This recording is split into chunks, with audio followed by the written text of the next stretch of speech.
Okay.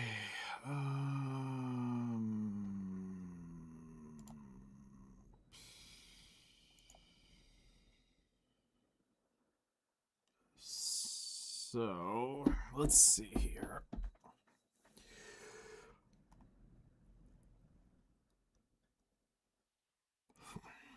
We don't have the energy yet for cedar sap on you.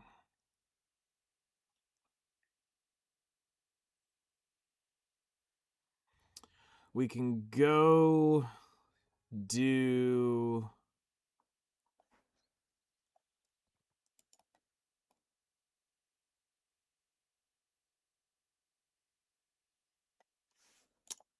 who is where. Let's actually go to this view. It's actually kind of easier. All right. So I still have you in Valencia. Wait, no, we've already moved the witch. Okay, so I still got the Valkyrie down there that we could do. We also got the Ninja down there that we could use for Snowfield Cedar. Bees. That's the answer is bees. Boo. Bees. Um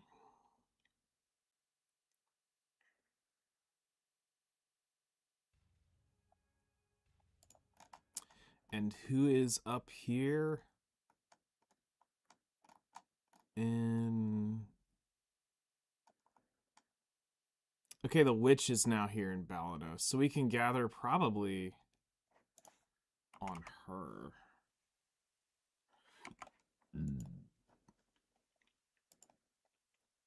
Yeah, that's gonna be the plan. We're gonna go gather on Z-Witch. On Z-Witch.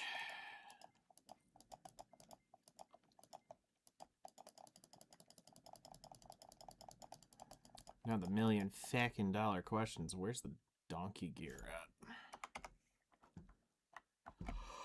We're gonna go take a wild gander. That's not here. Just found out something about Horizon 6. It has a sessions, but it runs IRL seasons because it's turning summer in like 5 minutes. Oh, wow. Okay, so it's not on my donkey over here. Alright, you know what? Fuck it. I'm gonna just chill here anyway. Alright. Oh, yeah. Oh, shit. We've got you now. How much is your weight?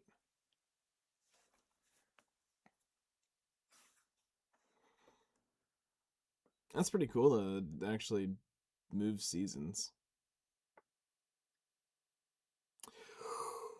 Oh, fuck.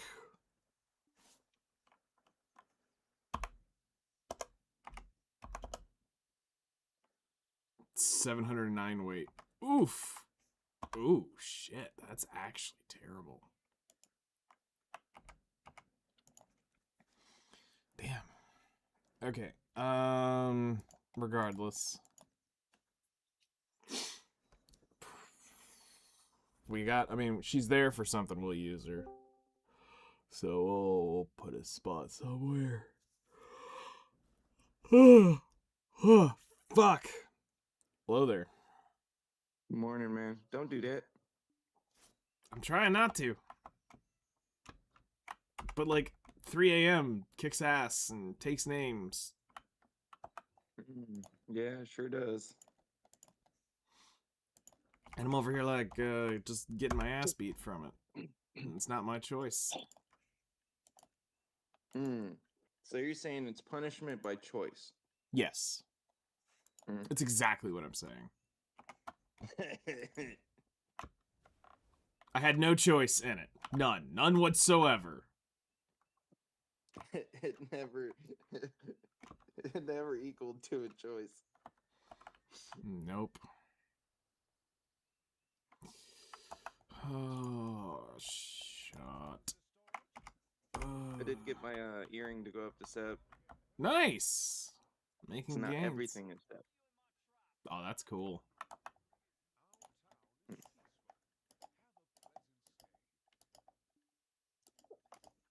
Cannot register something else. You did something else?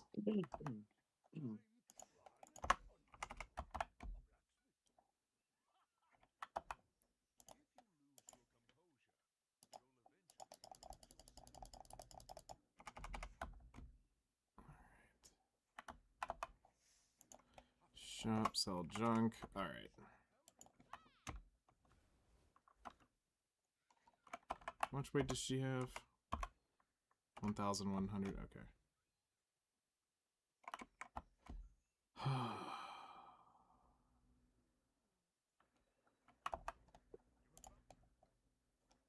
Yeah, and I went up like a level in everything I did basically yesterday.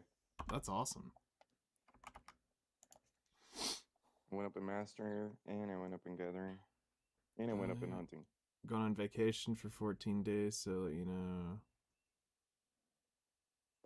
You'd be less active in the guild. That's fine. No worries. What's your username so I don't bonk you again? You bonked. Yeah, I accidentally bonked him last time he went off. Charcus. Okay, I will keep that in the guild. I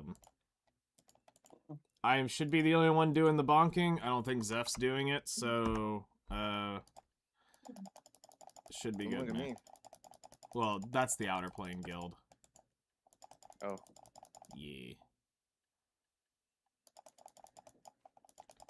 Yeah, man. Enjoy your vacation. Don't party too hard. I mean, party really hard, but, you know, you do you. I can tell you how to live your life.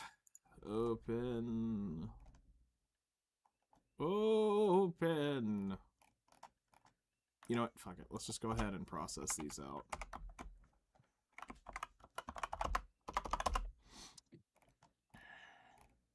Oh, wait. It's time.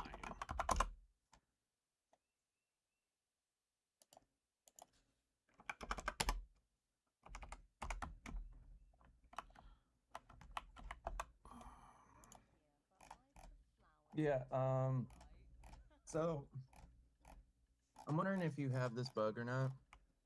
Okay. Every now and then,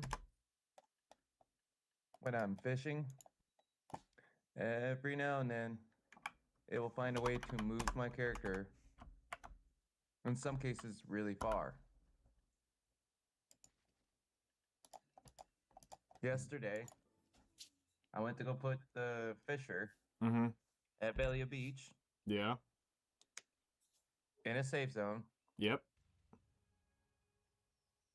and somehow, not but maybe 10 minutes later, I'd already put the game into minimized, Yeah. and usually you can tell when the game fucks up Yeah. because the sound will come back on. Yes. And so this is when I knew something was up because my dad was trying to watch something, and I was like walking by and I could hear my character. I'm like, okay. And at that moment, he knew he fucked up.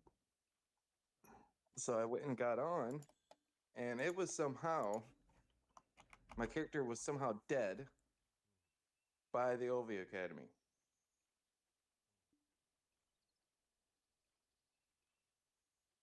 And it said death had found me. What? It even had said that my forced PvP was turned off or deactivated or whatever. So riddle me that. Who the fuck killed me and what happened? I don't know. Are you okay? Are you 100% sure you had do not board other adventurous fishers boats? Yeah. Okay. Oh yeah. And I was in the mountains. In the of mountain. Ovi Academy. Okay, hold up. So you were up in here? Like up in this Right. from here to here. I think the GMs were fucking with you. It was me who killed you. Sorry, I was red. Yeah, right. You couldn't kill shit. Also, your name went through. Hooray!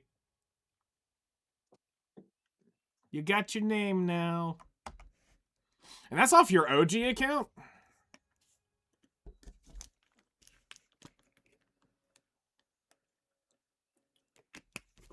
That's cool. It only took 30 days.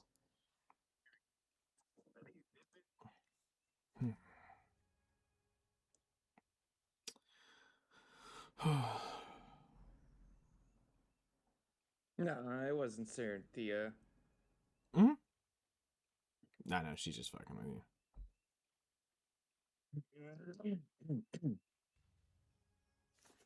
I know with your gear, you ain't killing me. If you AFK, she can kill it, just anything. She can fucking kill grass beetles all day long. Even Zeth fears me. I think Zeth fears you for other reasons. I think Zethian fears you for other reasons. He's afraid you're gonna go yandere on him. You know where the Ovia Coast wharf is? Yes, roughly. If you look south, a little west, southwest of that, I was in the fucking mountains of that. That's fucking weird. How you got? And I was like, right by I was really close to, kind of by the road, but basically on the mountainside of the road. I was like, well, how? How? That's one of those random, the game just decides to instant transmission you and then give you the absolute biggest get fuck ever. Yep, and it didn't kill none of my fishes. Huh. That's even weirder. I know. And it said that it deactivated my PvP. Anomalies everywhere. And if somebody had killed me, it would show in the guild. Yeah. And I mean, at 3 a.m., I didn't see anything. Well, it was at like 9 or 10 or something. Maybe it was at 12. Well, no, I'm just saying, by 3 a.m. when I got online, I didn't see anything, like, bad in chats. So. Yeah, and that would have lasted for a month or so. No, it would show in in my guild chat, so I have a special window for shit like that. And it didn't show any like death activities from Force PvP. Yeah, that's what I figured. Cuz that's what got me in trouble the first time. When I tried to be, you know, a good citizen of Black Desert and report dumb shit. Because I saw that in my special little window. That peoples had died. And I'm like, how in the fuck is that possible? So yeah, I was just wondering if you've ever seen that kind of bug. Nope, I wouldn't call that a bug. I call that some sort of masochistic feature that they have added in. Yeah, because every now and then, I'm sure you've had it happen to you. It'll move you like 50 feet or something away from where you was. For no reason. I know that happens with whatchamacallit? Desync, but never had that happen for Well, it usually happens when fishing. That's weird. In fact, I'd say every time it's been because of fishing. It usually happens down there at Balia Beach. That's so fucking weird. And every now and then, it'll happen like it did that last night. Where it moves me so far away, where it's like, how did I get there, though? That is a true mystery. Like, the only thing I could think is that the GMs just magically freaking moved me. I mean, yeah, I would. That is always my first guess is to say the GMs decided to fuck with you, but there's like 800 people there, so So why? yeah, no, I don't think it's them, but that is still bizarre as shit. Mm-hmm. Aliens in Black Desert, the new patch. They found a way to get in the game. Yep. Mess with our digital world. Yep. Who knows? Maybe we are actually playing the real world, and this isn't a game. You know, Maybe. this wouldn't surprise me any. Maybe Toes came after it. Well, I don't know what Toes' new name is. That's the thing. So even if we saw somebody, I wouldn't know what his new name is. And it still would have showed a death report or a death thing. Yeah.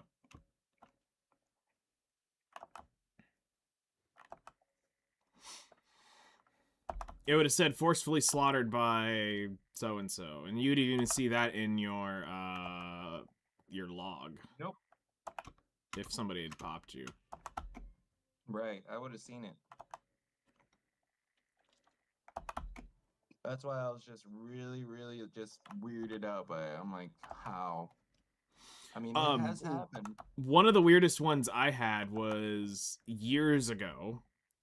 I was AFK weight training in the middle of Valia. So I was running right there by the blacksmith, walking back and forth from basically the right there where you would go from the storage to the other side of the blacksmith, or that house on the other side. Mm-hmm. I came back one morning and I was killed by bandits. Huh. Mm-hmm. Killed by bandits. That far in a safe zone. Mind you, there are guards on basically both sides of that thing. The guards do nothing against mobs, though. Bandits they would, quote unquote. Yeah, I guess. But the thing is no bandits spawn in that area. The nearest the nearest bandit is fucking way out there. Like Glitch. Yeah. And I had just randomly because it broke the trade crate and everything, or the trade item. I mean, it was a legit death by bandits. And I could not figure that out. How that happened. It's not like somebody could have lured bandits, because they'd have despawned and went back way before they'd have got to Valia. Correct. So that's probably the weirdest one I've ever had. Yeah, I'd almost call that a desync issue. Like somehow the game thinks that you were walking way further down the road than in reality than what you were, and somehow you had lagged into a set of bandits, and the bandits killed you. Yeah. But I mean, I was just dead there in the middle of Valia, almost right at the blacksmith. On a low-level character, too. Like, I mean, I wasn't 50 yet. Because it was somebody I was working on at the time. And, you know, getting 50 was kind of harder back then.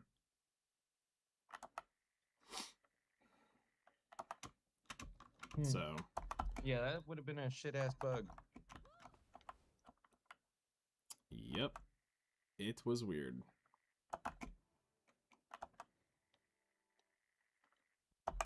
But ain't shit I'm gonna do about it, so I just grabbed my shit and said, alright, tomorrow night we'll try that again. Yep. And probably never had it happen again. Nope. For all the weight training and stamina training I did, no, I've never had anything weird like that happen. I mean, my go-to weight place eventually became Valencia.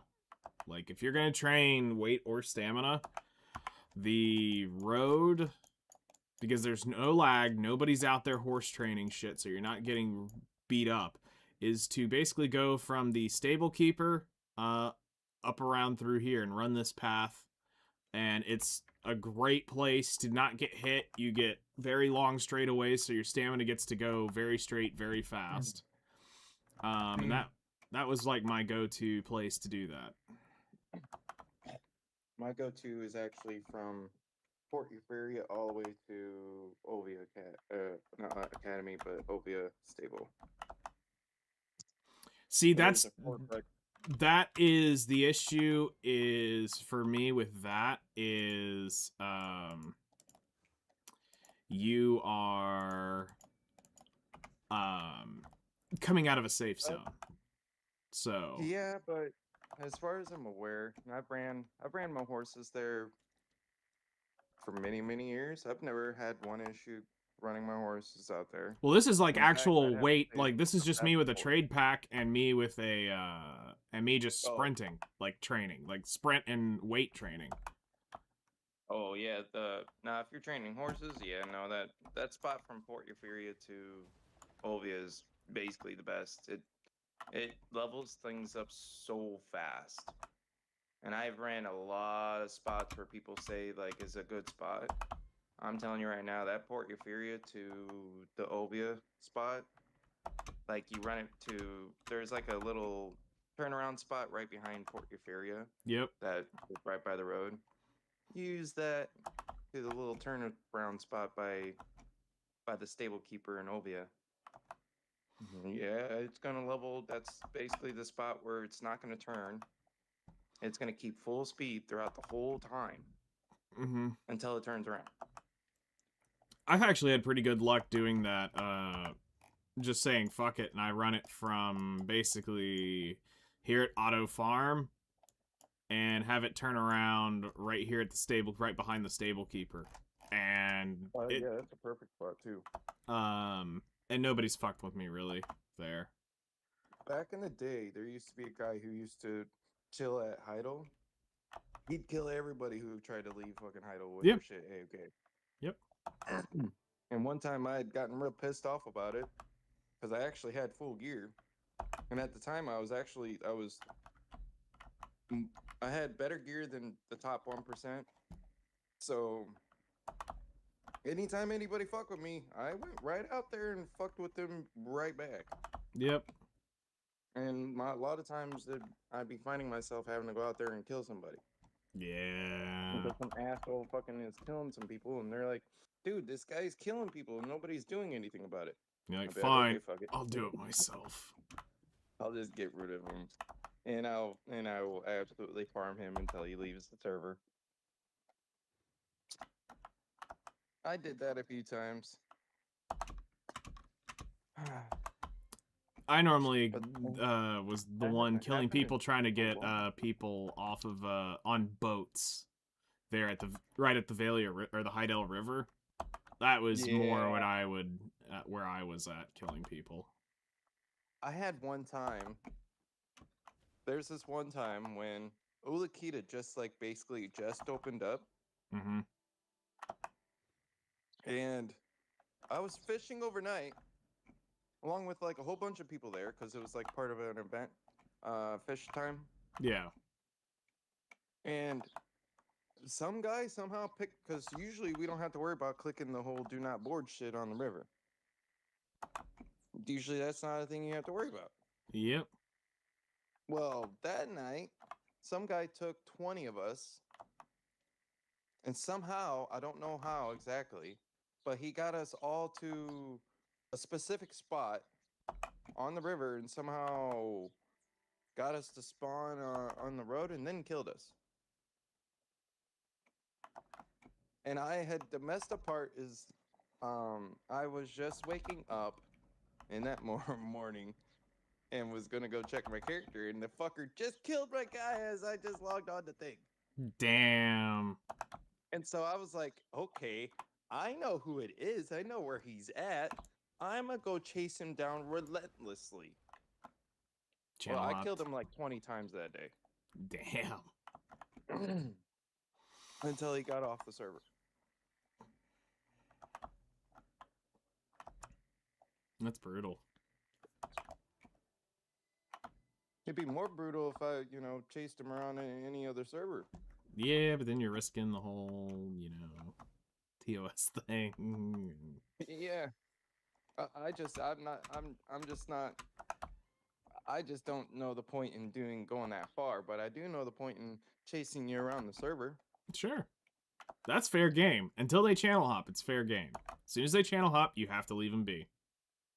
And that's what the fucking retards don't understand. And that's where, it needs to be talked about more, but it's not. Because, like, I guarantee you go watch any beginning PvP guide. They're not going to mention stupid shit like that. They're not going to talk about griefing, and they're going to talk about open world's kind of dead, people don't PvP, and then it helps bake that idea of, well, it's an open world PvP game, get over it. Yeah, well, I'm there with you. I agree, and I've done it before it was written in the terms of service, but you can't do that shit. Like, No, you can't. 'cause it's such a hard grief. Yes. And it's like, I've thought about making a beginning PvP guide type thing of, like, talking about the different types of PvP that's in the game and, explaining to it like they're 5 of this is what you do and this is why you don't do it, and actually show the legalese and show here it is in the terms of service and this is why you can't do it. This big-ass document that you're supposed to read that nobody actually reads, here it is in it. You probably should read it. On top of the whole simple fact that let's not forget, you don't get anything for killing anybody in fucking Black Desert. No. Let's keep that in 100% remindance.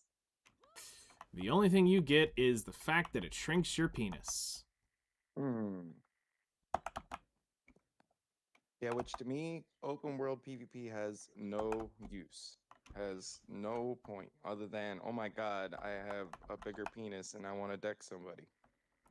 Well, okay, so if we go back to the old days of actually fighting for, like, field stripping places, it was a defense mechanism.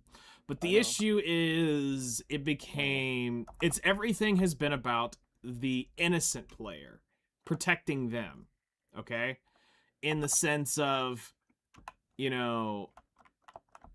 don't want them, they look at it as we don't want the player to be griefed. So we're going to make the karma penalties worse. Okay, well, every change they ever did to the karma system helped the karma bomber. The other side of the coin. Because the people who would literally farm they would abuse the system. So when you actually wanted to take advantage of it, of the system, to be able to actually open world PvP somebody out of your spot, guess what they do? They start taking their gear off. They start making you lose karma faster. They do everything they can to make it worse for you because you're the one willing to stand up. And they're the cocksucking coward who won't actually do shit. And I have encountered that. I've encountered that a lot, especially at Pirate Island. And that's the point where we just said, fuck it, we're gonna be red or lightly pink the entire damn time. And thank God we had pirate coins, so we didn't have to worry about shit that was dropping all the time. So we didn't have to worry about our gear degrading as long as we had coins on us.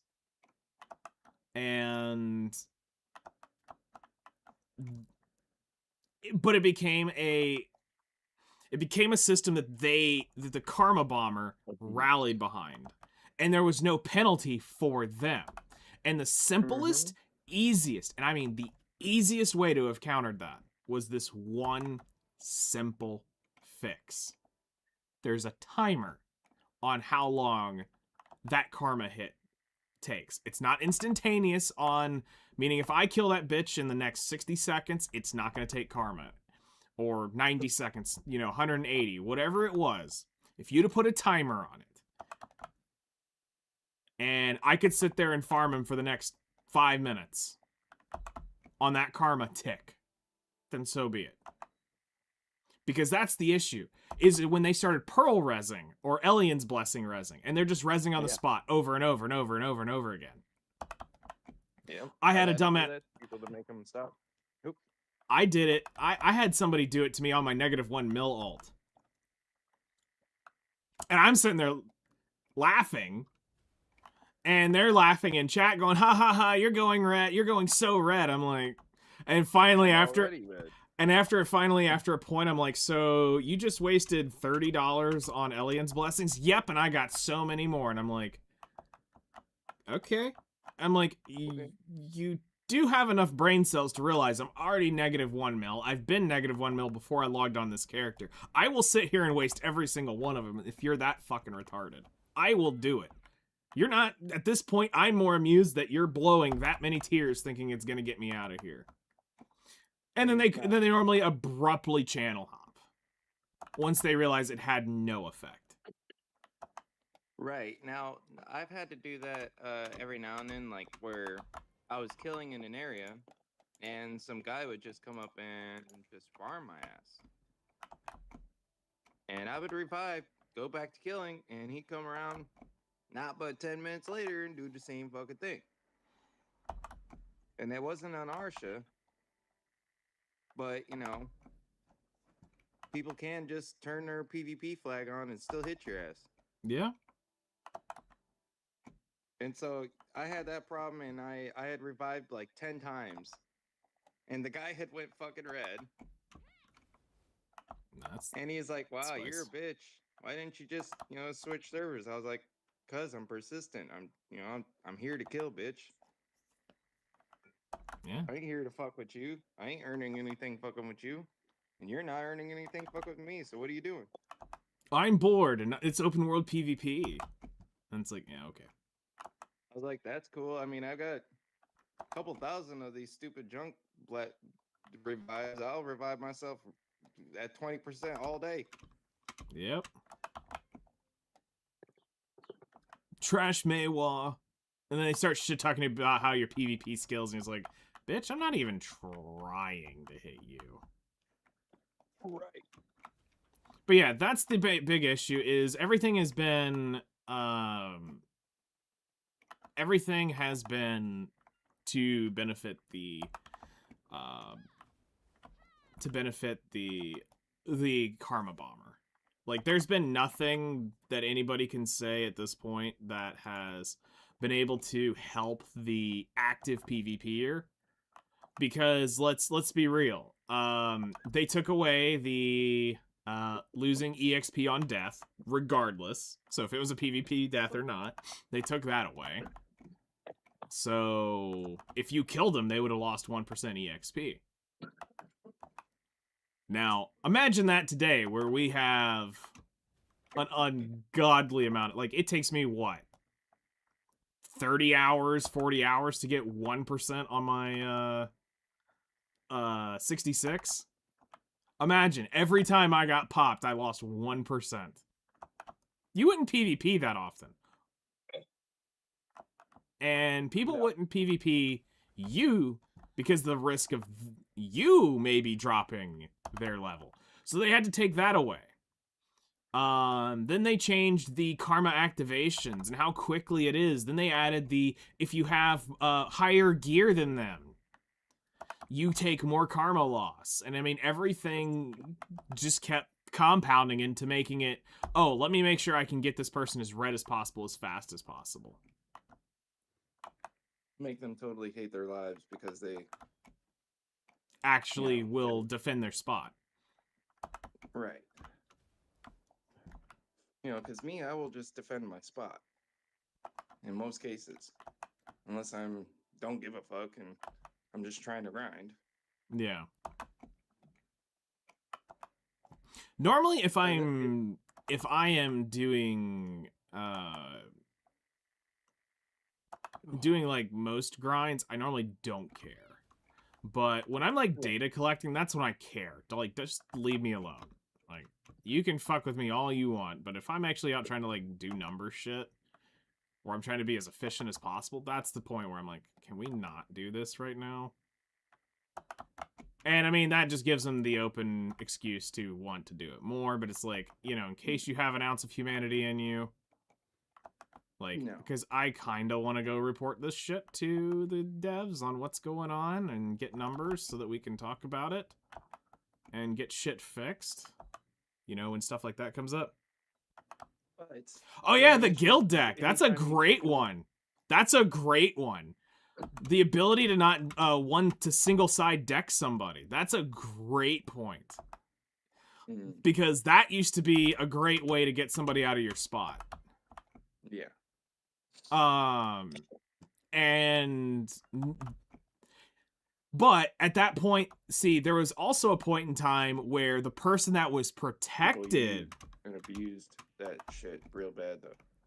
Oh, the one-sided decks? Absolutely. Mhm. I had people who knew people as officers in guilds, and at one point in time, I had like 3 siege guilds deck me. And we had like maybe 180 AP at the time, you know, like everybody in the guild was like, we weren't 250 yet, which was that era, you know, the 220 to 250 era. And Yeah. so I had Snake, I had Black Rose, I had Digital, I had shit, what was the guild's name at the time? It was a support guild for one of them. And anyway, I had all these decks come in because this one dude got his pussy hurt that I pushed him in. And all of a sudden, I get all these level 61, 62s showing up to farm one person, and I'm like, how is this PvP? Like, this isn't, like, this was a one-sided fight, sure, and I was farming him. Because he's the one who decked me to start with. And then it was like, oh shit, I'm getting my ass beat here. That sounds like that 10 boss days. Yep, Those that's boss what. tier days. Yep, that's when it was. And in Legatum and Iconic, they have a hard rule too. That score counter cannot go negative.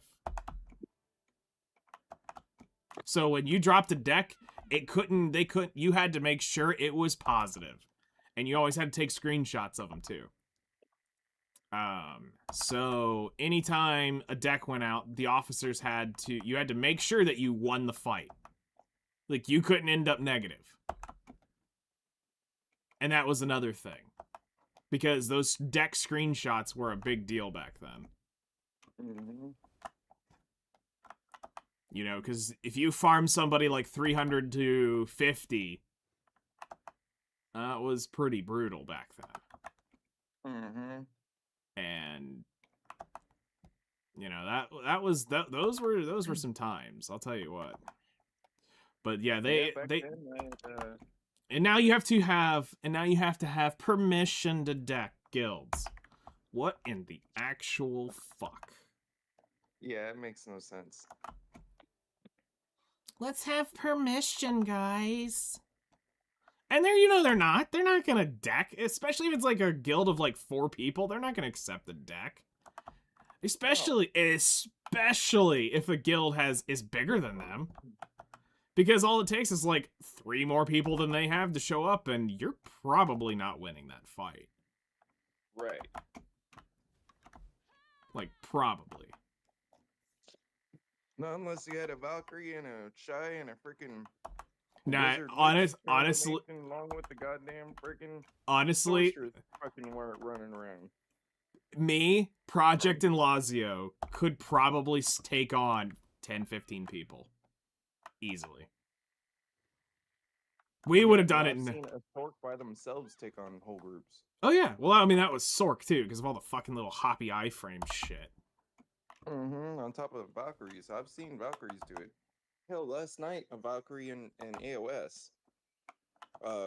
Our Valkyrie on my team. What was the name? Level fucking 67. Yeah, what was the name? Rar. Yep. Rar XD or something. Yeah, I know them. She literally, as we died, she literally wiped the fucking field. And it didn't take her very long to wipe the field. I was like, yep, I'm winning this match. The one that you really want to watch out for is Paladin Katia and Wicked Wazer. He's got it on 2 different accounts now. And it's disgusting when he shows up. Now, I haven't seen him stream, so I don't think he's playing right now. But I know if you ever see the family name Wicked Wazer, and it's not on your team, you just quit. You're not winning. You're not beating Paladin.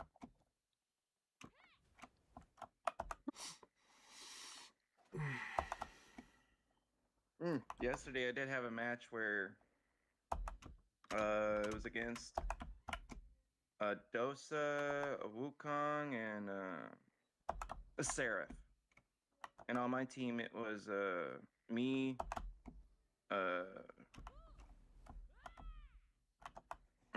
she was a Seraph, and the other one was a Archer.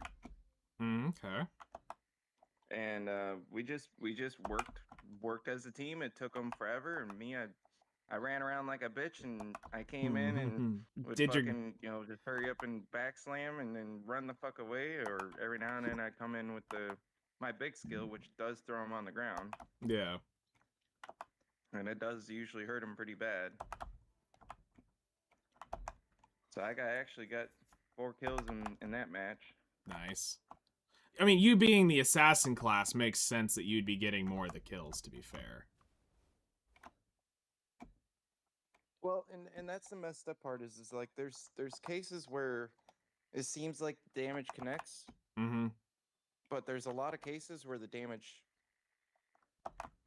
doesn't do anything. Got it. Or in like the case of me, like I was noticing just playing my character just in normal grinding fashion, I realized that unlike a lot of classes, my class has no protections. Huh? And when she does have protections, they come on and off. They're not fully through the skill. I mean, most of them aren't through the full skill unless they're slow. That's normally the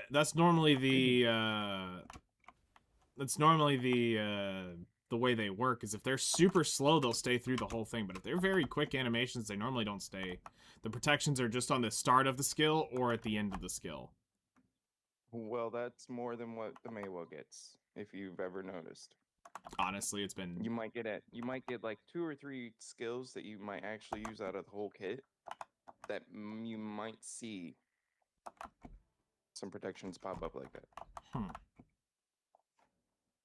For the most part, the only super armor one that I traditionally see is the attacking to the side, but I just realized that there was one that actually does super armor through the whole skill.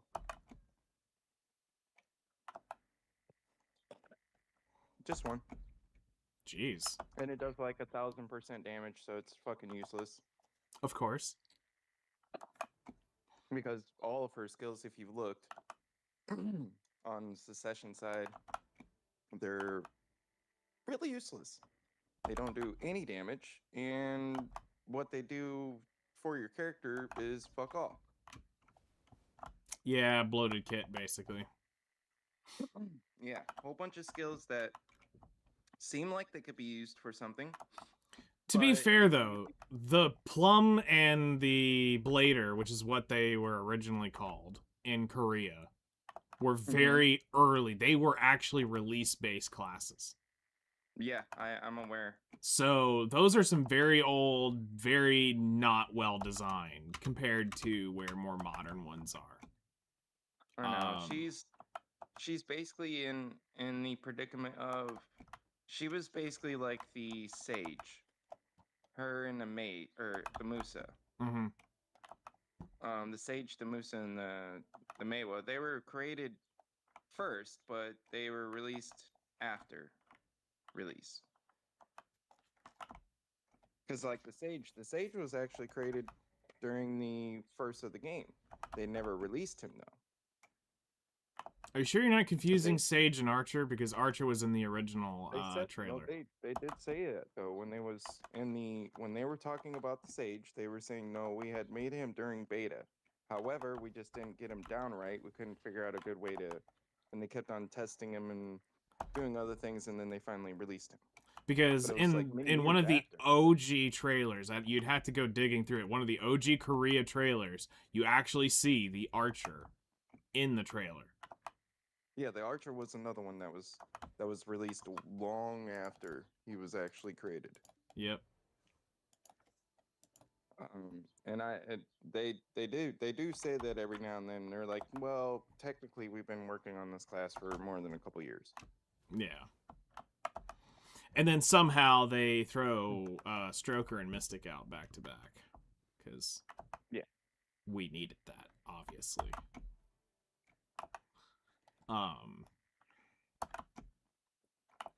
it makes sense because the Musa and the Mewa, their kits are similar and same as far as that's concerned. There's only slight differences. It's like the Witch and Wizard. Yep. But and on release, you feel like- really couldn't tell them apart. Like, I mean, it was literally, did you want tits or did you want a dick? It was literally, that was kind of the option. With some, like, minor differences in certain skills. But right, yeah. But by general standpoint, they all functioned nearly identical. Like, you couldn't tell them apart. For me, I can't tell the difference when I'm playing the Awakened Musa as opposed to playing the fucking Secession Mewa. They They kind of do the same thing, and I really do. I mean, don't get me wrong. The Awakened part is slightly different than Mewa's Awakening. oh yeah, Like, because Mewa's one's Awakening isn't all is stabby, flamey where and- his is swingy, AOE, swingy circly. and runny and big circles. Yeah. Like, I know a lot of people who were pissed when BDO first released that we didn't get the Plum and the Blader. They're like, why are we getting the fucking Tamer? Because the Tamer had just released in Korea. Like, within, like, a couple months. So, Ninja and Kuno were already out. And Tamer had just released. And so people were actually upset that NA was getting Tamer and we were losing the Mewa and the Musa. Yeah, Plum and Blader. Yep.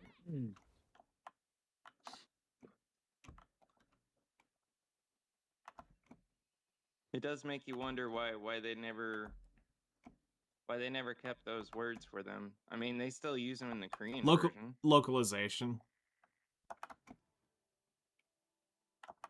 I believe, is what it ended up coming down to. Kakao and its localization decided that Musa and Mewa were better than Plum and Blader. So it's just kind of stuck at this point.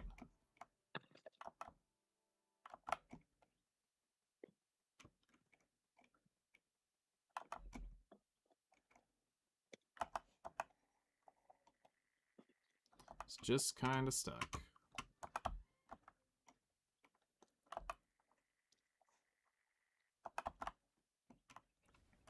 And then actually getting to see the first unique new class created for North America was the Dark Knight. That was fun. God, and they teased her for a while, too. Yeah, that was the first class I played.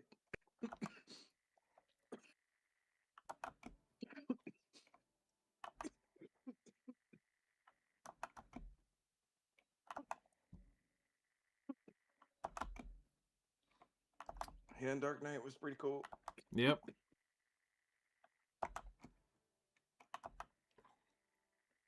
Dark Knight was cool and very broken. Very broken. Because it was meant to be the executioner of witches and wizards. That was her purpose. And then they tried to release Stryker to counter her. Stryker was an absolute garbage dumpster fire when they released him. He was shit. I mean, he was so ass. I couldn't even grind him to 57 before I quit. I was like, his skills were trash. He did no damage. Every skill made no fucking sense. and he was literally just garbage on release. And then they fucked up so bad, they're like, okay, well, we're gonna make Mystic, and then they created the Mistake issue. And they overtuned that thing to fucking hell. Yeah, because Mystic is way better than fucking Striker. Not anymore. Striker now is fucking the delete button. But the Mystic had to get nerfed bazillions of times before she even got balanced-ish. And a Mystic is still technically really hard to kill. Yeah. Like, is considered one of the hardest classes to kill. Yep. And she's been nerfed to literally hell and back. And like the people who did not play Release Mystic and Mystic Awakening did not play during that time, you don't know what you don't know. It was ass. I was around. Yeah. I was Oh, yeah. watching the one creator who played from the start Mystic was I'm Pansy. Okay. And he did the PvP scene and everything, so he was up there. And I mean, even right now, he's got all the gear and everything, and he'd switch back and forth from life skilling and PvE a few times, like, you know, doing a full sell off and then just, you know, buying Manos or something. Yeah. Yeah, he was that guy that did that kind of stream where he was one of the first people to just say, fuck it, I'm selling all my PvE gear and going full life skill. Yeah. And that was years ago. Oh yeah. I know many people who did that over the years. I'm like, I get it, but I'd be careful.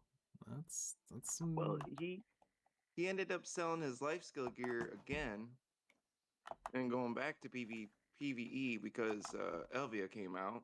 Mm-hmm. And then he was able to jump his account really, really far because he was like grinding like on stream, like 12 plus hours a day. That's fucking wild. And back then that was before like all the fixes happened to the areas and stuff, so he could basically be running a fucking weapon buff the whole fucking hour and have unlimited amount of fucking mobs you could be killing and just going to the max that your pets could be picking up. That's Yeah, insane. there was reports of people making billions an hour. Yeah, back when they shouldn't have been making billions. Back when they should have been only making, you know, half a bill to a bill. Yeah, on a good hour a bill. Yeah, because I know when I was there, you know, I remember how much I was making. So, according to Bloody Garmoth, I was checking it this morning, Elvia, or Zeka is supposedly better money than, like, several grind spots. Yes. That blows It's my just mind. really slow. It's just really slow.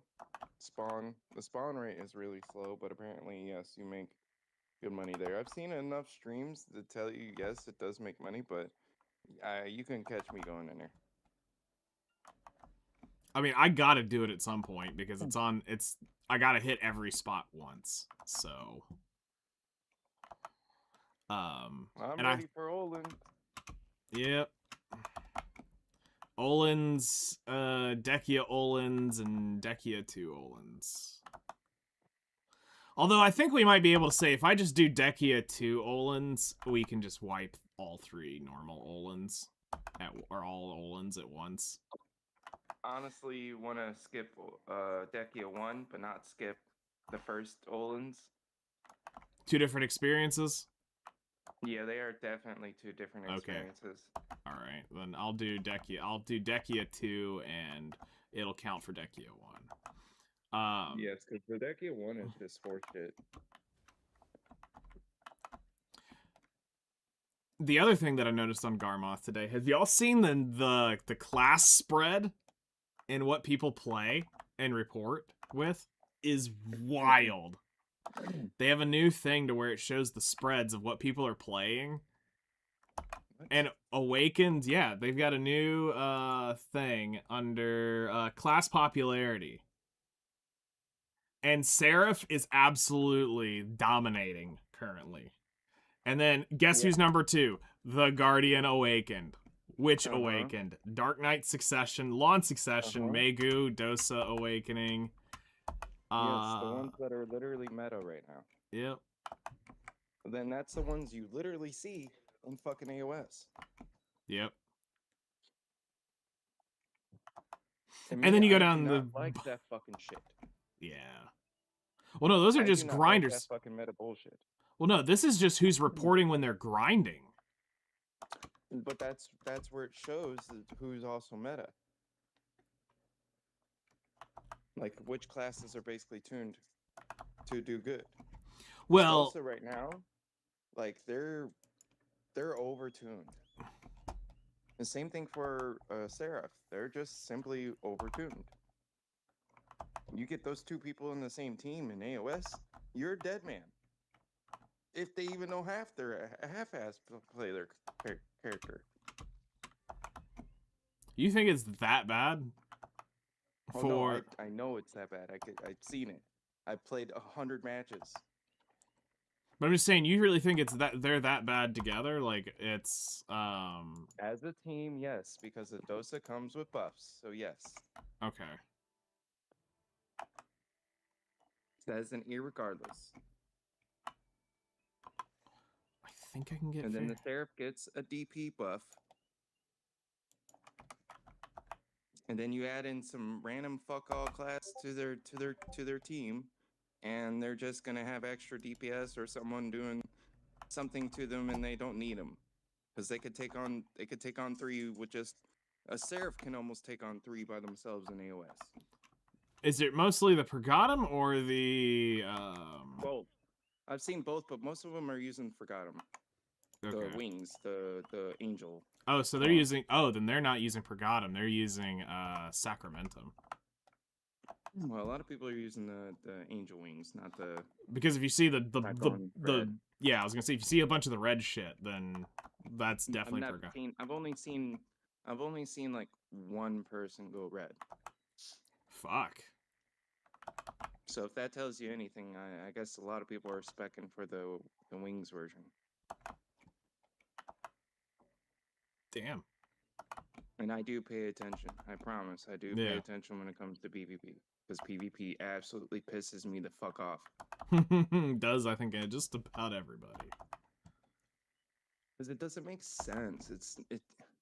Once again, I hate to say it, you do not earn anything for killing a player in BDO.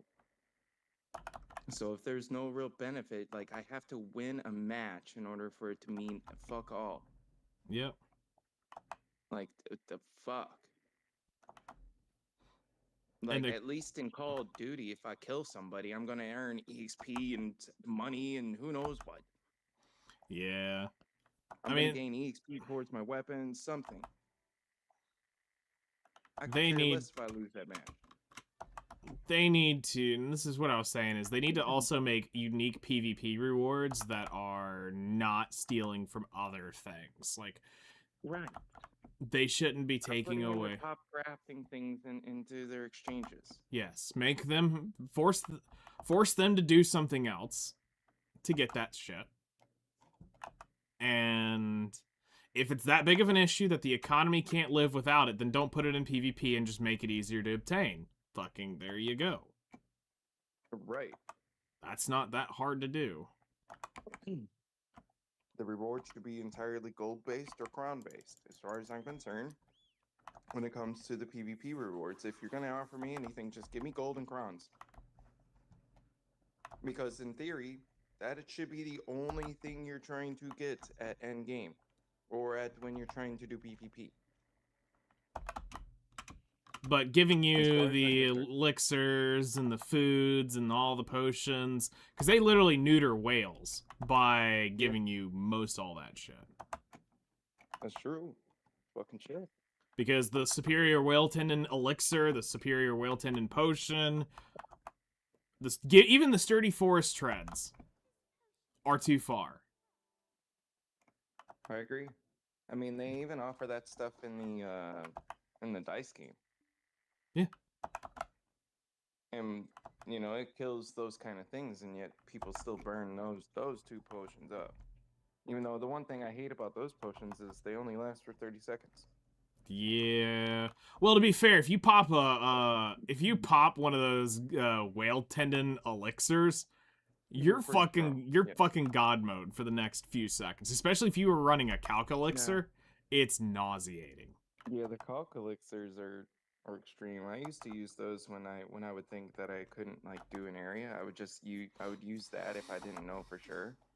I would use it for PvP mostly on like the Valkyrie, and that's why I was able to fucking tank everything. I would pop a calc elixir as soon as I would do the tornado thing where I'd come landing right down on it. As soon as I land, I'd pop the calc, and now I'm popped the whale tendon with the calc elixir on, and that's how I was able to stay inside their ball and fuck their shit up. And it was fun.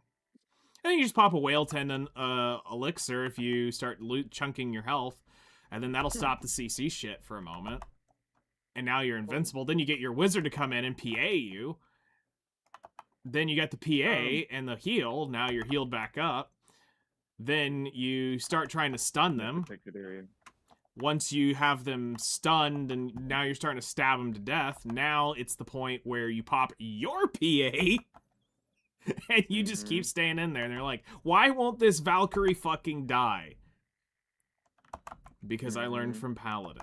That's how. Something to note that is super useful in AOS. There's only one class that seems to do this. Warrior. Warrior's defense buff gives it to him and his allies. I believe that is actually the block buff. Yeah. His block buff gives it to him and his allies. I would have to go read the Q block on Warrior, but I think that actually is just how it works. Because is it Awakened or is it the Awakened version or the Succession version? I'm not 100% sure on that. I'm just aware that when a warrior's in a group, you get a DP buff, and you're like, hey, where'd that come from? That's why I'm like, where's this defense coming from, dude? Literally, because it's like 20 extra defense, and for me, that makes my character overpowered in AOS. Yeah. You will never be able to kill me with that. You will absolutely not be able to kill me if I have a defense buff. One thing that I'm not sure of is I'm not 100% sure on how they've done all these DP accessories, because now they're negative AP on them. And I'm like, I understand why they did it, but it's like, it's a trick. The game doesn't know the ratio between the AP and DP right now. Yeah, it's like, so you take negative AP for putting on Kadri rings, which wasn't a thing when I had my pens. Because I would run, so for me, on my wizard, I ran offensive everything except for my Kadri rings and my pen Rosar. But everything else was AP based. And yeah, I ran my Narc's ear for forever. Those were cool. Changed that bitch out. I mean, when the Karazhan's kind of came out. But when I got to Valkyrie, I started using the pen Narcs. But I had pen Narcs for forever and a day. They were good. Especially with all the Kama Sylvian mobs and shit, because of the Kama Sylv damage on them. And I mean, to me, it helped. Yeah. For Maewa, it helped. Even though I will admit right now, remember, the number that it adds is not the number that's useful for a Maewa. Fair. Because remember, a Maewa is an evasion class. True. So I've been playing against myself this whole time, basically. Because the game doesn't fucking, it doesn't give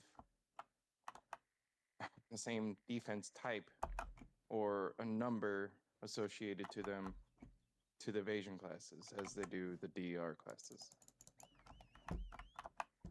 Because, you know, they need more evasion number to equal a similar defense number for DR. And that's why they just need to unify it, and there's no more But they- evasion. No, they did unify it. But I'm just saying, no, like in the actual class, no more evasion classes, no more DR classes. It's I just agree. But their fix was Adana. fair. As you may know, if you're an evasion class like me, I noticed a big difference when my boots went over. Yeah. I was like, what? No, I definitely feel with evasion too now. because And I my helmet definitely, does. yeah. Now, I mean, I definitely feel there is more girth in my defense since I had the full Adania set. Yeah, and you're basically at base. I mean, I'm at tries and duo, and I can't even imagine having just my gloves click over into Adana right now. Yep, and that accuracy you're gonna get too is gonna be pretty spicy because it's a pretty big accuracy bump. Gloves. Gloves. That's cool that they added that back thing back in, because I used to, long time ago, I used to wear the Hungarian gloves. Just for the accuracy. The accuracy and the evasion defense that it had on it. It was the biggest amount Mm-hmm. out of all the green ones. Had the defense, but it was not for DR. It was for evasion. Yeah. And so I was using that for a long time. Until I got my I'm trying to remember what gloves I went with. You probably went with Beg's gloves because it was the highest accuracy gloves. Because if you went with the Lieber's gloves, it was lower accuracy. Yeah, I went with Begs. Yeah, I definitely went with Begs. I didn't go with Liebers. Lieber's also, by the time Yeah. Lieber's came out, it was just too far into the game. Yeah, and Liebers was also the evasion piece as well. Mm-hmm. Yep. Like, even when we got to Kinda like Ergons, I was kind of like, this is a little too late in the game for this shit. Believe it or not, I had pen. I was one of the basically first people to have pen Ergons. Damn. Because I'd gotten lucky with like a 110 or 111 stack, and it just went over. Nice. I literally bought like one of the first ones. Like I had a pre-order for a Tet, like day 2. Yeah. And some lucky jerk fucking got one and apparently sold it to me. And then my dumb ass clicked it over to pen not but a day later. Hey, those are gains. It took me forever to get the Ergons, because, I mean, I was farming it through I got my Ergons through the boss scroll, trying to get it. Oh, okay, yep. I remember those. And it was ass. I got my helmet that way. So, I used to do runs of about 50 to 100 scrolls at a time. Yep. And Same. then we started doing the combined versions, and I never got shit. Ever. Never. And my friends over here, they're looting Ergons, Bags, Red Nose, and fucking tree armor, and I'm just... The Gryphon's helmets. Yep, get the Griffin helmet. Griffin helmet, yep. And I'm just sitting here going, I get nothing. And finally one day, I did a random scroll, and there they fucking were. Because I saw them in Night Vendor, but they were just slightly a little too expensive for what I wanted to pay for the base of the boot. I'd seen them a couple times. I'd seen them, most of the time when I saw them, they were around 450 mil. And I was like, for base Ergons? No. Yeah, no, I spent a bill and some change for my Tet one when it came out. That's more realistic, for sure. And the way I did it though is I ran those Mansion Voodoo dolls at the time were fucking popping. And people needed Capras, so I didn't really realize what they're truly for at the time. And I was kind of using the Oasis gear. Yeah. So I just thought it was funny, you know. And I had made enough to buy my veils, and I made enough to buy more than a couple different things. I mean, I had like Try Black Star and something else. I had to go do my Black Star day one. That was ass. God, trying to level that shit up. Trying to Yeah, get that the was a Tet. pain. Because the Tet was a pen. That's what was so OP about it. Is that Tet, that was pen boss gear. And you're like, holy shit, this is a Yeah. pen Kazarka. Yeah, when I had my like for me, yeah, I mean I wasn't too late on the on that stuff. I was kind of mid. Mm-hmm. Like it released a couple months after, and I had my my tries and my Tet main hand. My Tri Awakening and Tet main hand. Yep, because I had it where it was, I had the Pen Dandelion, the Tet Black Star, and a Pen, Kudum. Yeah, I was running the Kudum, but I had Tet Kudum for longest of times. Oh, yeah. It just didn't want to click over to the pen. It was a pain in my ass. Lazio was running a, there was some,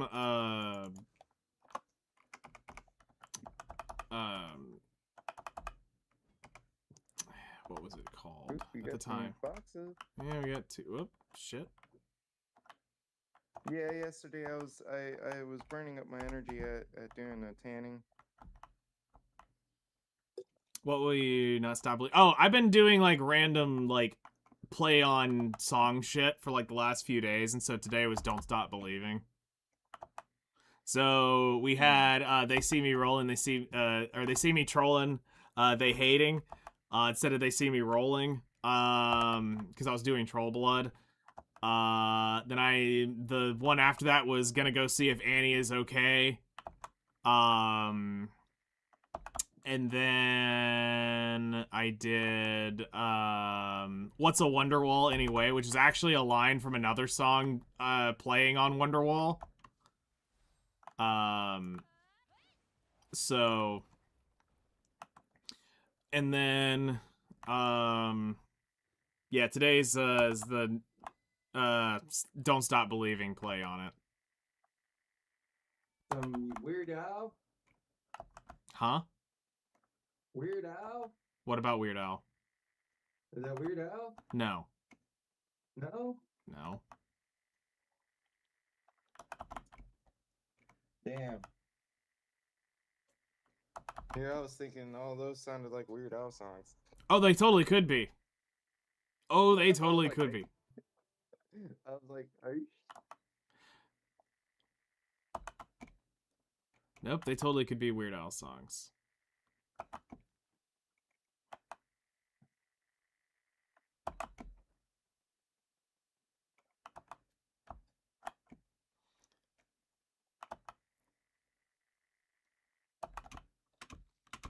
But now that gives me a great idea for one for coming up this week. I think I got now. Now I'm like, okay, I got a few Weird Al songs. I can now go. Yeah, I'm using these. Aren't you glad I'm around? Hell yes. All right, 5 more energy and we're done. And we'll finish this hour up. And of course, I also looted that fucking other damn Jendusky. That's awesome. I'm telling you, if you don't loot one within 5 or 6 hours, you got a fucking loot problem. Oh, I 100% probably do. You gotta delete your account and start over problem. I probably won't do that because I put $1 or $2 in it. But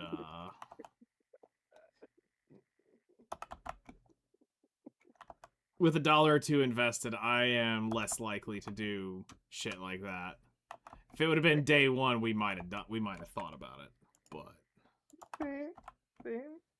Even though I'm a free to play player, I mean, I have bought some things, but I rarely put any money into the game, so I mean, consider myself a free to play player. I mean, you're pretty much free to play. Like, if you're not spending, like, the way we always joked is, like, if you're No. not spending $50 a month, or no, it was not $50 a month. It was, if you weren't buying the value pack monthly, you're not a free to play player. No, I do the free ones.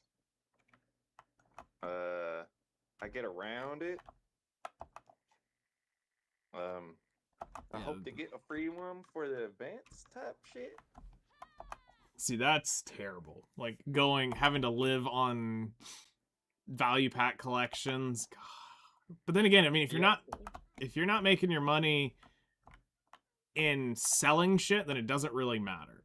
If you're selling your shit, Sorry. I was just gonna say, if you sell your shit, then yeah, that's where you're gonna have the issues. But 9 times out of 10, most of the time, I am killing at a spot where selling things does not make fuck all. Makes sense. Even if I like in like right now, and in a Donna region. Yes, I'm gonna loot Debarekas, and yes, I'm gonna loot other things that sure I'm gonna want to sell.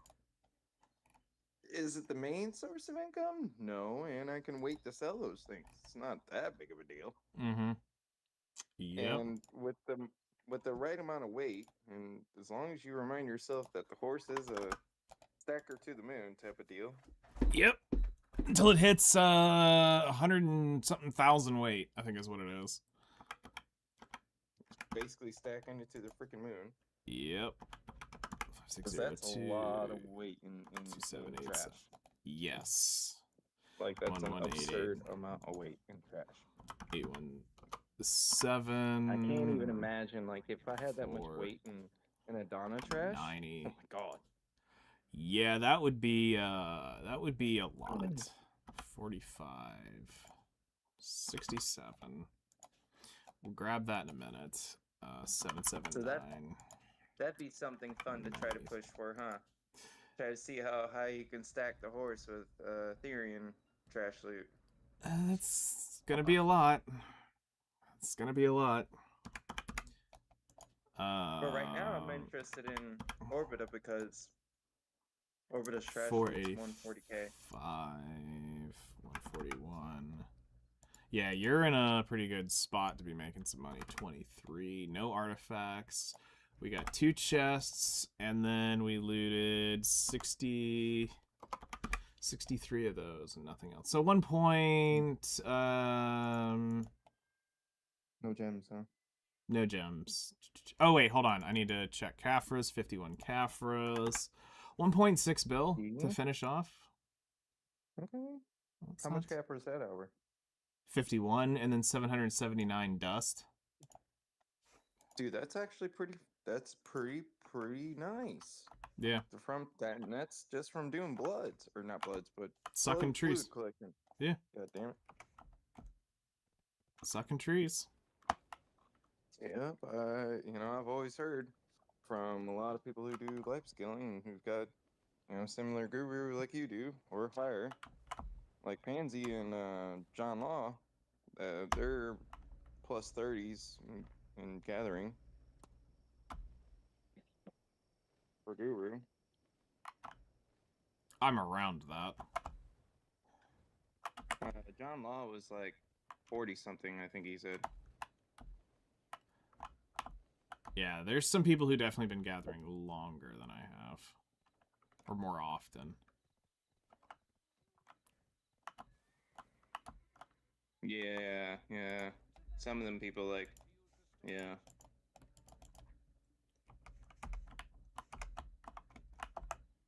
And it does seem to be that there's some kind of bracket system in the mastery. I'm just still trying to figure out what the bracket system is because they don't tell us. But there does seem to be a noticeable loot difference at certain periods. Because like right now with my mastery, hunting hunting is a good example. Mm-hmm. Hunting capras, for instance, I might loot 2 or 3, right? Mm-hmm. But when I hit the mastery buff, it pushes me to like 24, 2500. Sounds about right. And I start getting the ×4s and ×6s of capras. Yeah, you're around like, that huh? range. And so there's got to be some kind of actual bracket system when those particular type of things actually go up by a whole other number. Because like in hunting, it's a pretty big difference when you hit that bracket. Mm-hmm. Yeah. Let's see.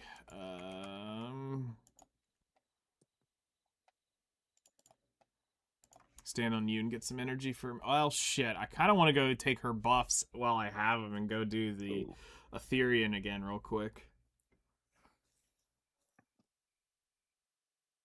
Seraph?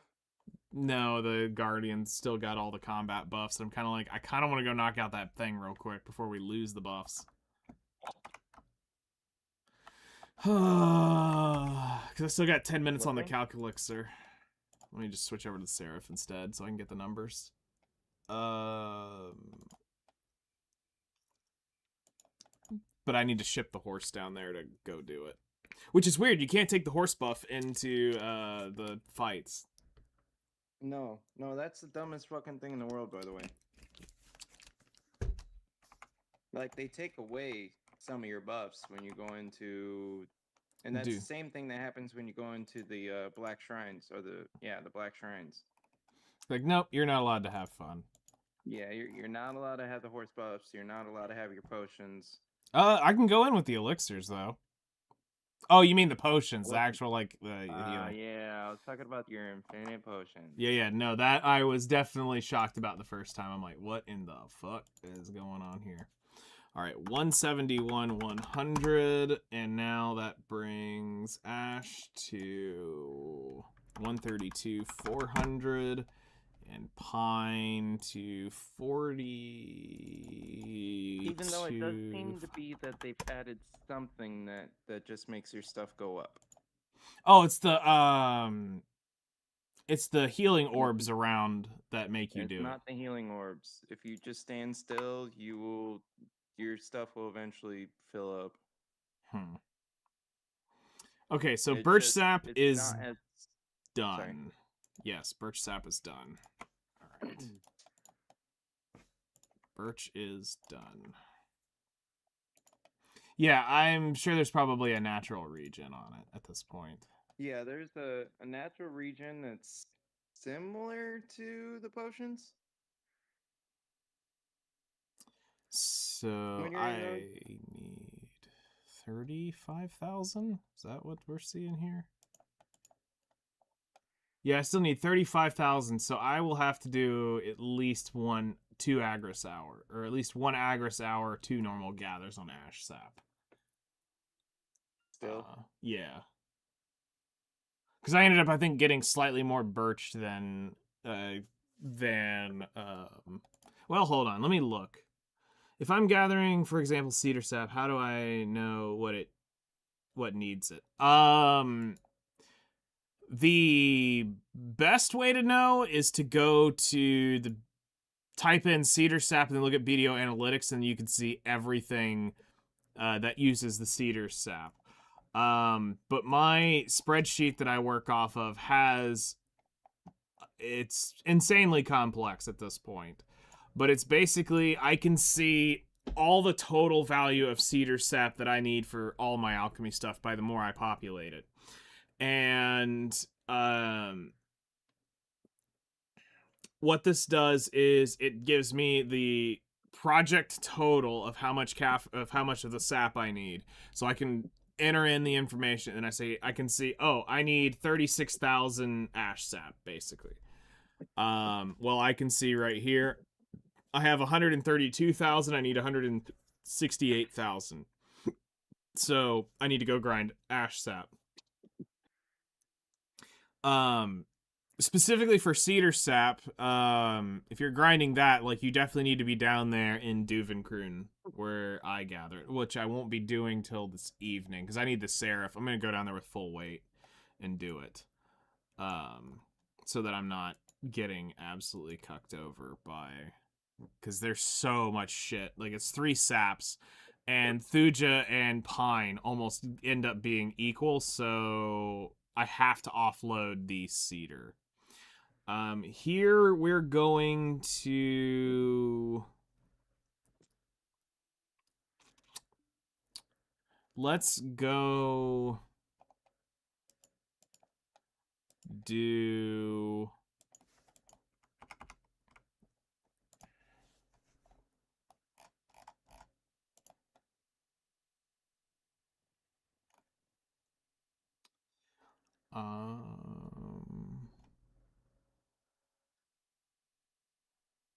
So, okay. In my case, so as a new player, you have something different than I have to do. So, open storage, Serendia, Glish. Alright. So, for me, I have a issue. I have been collecting fur for so long in the game that I have 400,000 of this shit. Which means whenever I walk out and go do gathering, because it's such a very minimally used sap, I never need to touch this. So every fir tree I pass is skipped. In a brand new account that's just starting off that is needing to gather, yes, you need to gather. If that is the case, then the place you actually want to gather is down there in Duvenkroon, where I do the cedar, the fir, or the cedar, the pine, and the thuja. Because there is a decent amount of fir there as well. It's slightly less than pine, but it would still be able to be collected. There is also fir when you're doing the snowfield cedar rotation, so you could get some there. To be able to make at least enough requirement to do like the demi-human elixir, because that's the one I believe that uses fir. As far as pine is a byproduct sap to me. So if I'm grinding snowfield cedar, I'm getting pine. If I'm grinding cedar, I'm getting pine around in that area too. But am I going to go to a pine dense area and just hit the pine? No. I'm going to go to where it's a byproduct. So there's 3 places I have for this. So the number 1 spot for me is down in Duvenkroon, where I grab the cedar, the pine, and the thuja. Number 2 is snowfield cedar, but I'm not going to use this one as often because I don't need to farm it as much, but I will get snowfield cedar and pine there. Then, if I am low on thuja sap, there is a rotation up in the Land of the Boarding Light over on the Soul side, where it is pine and thuja sap, so I'll get it up there as well. So it gives me the ability to gather it and not actually have to gather it, like, intentionally. The saps that you actually focus are, you'll focus ash sap, you'll focus birch sap, cedar sap, snowfield cedar sap, and Caphras sap.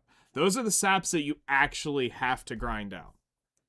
But in the sense of a new account, the one that I can't tell because from what I can see between my nodes and what I gather, I don't need to actually like focus pine, but I could see where a brand new account might actually have to go out and pop around in pine.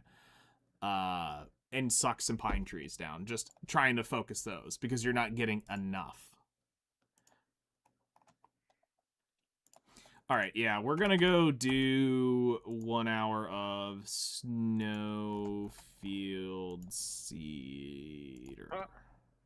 What the fuck, dude? They didn't touch Maewa at all for the session. What? Oh, you're finally looking over the patch notes?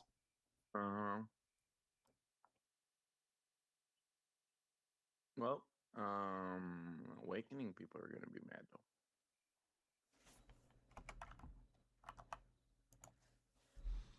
All right, transport This is going to Mountain of Eternal Winter, and we're going to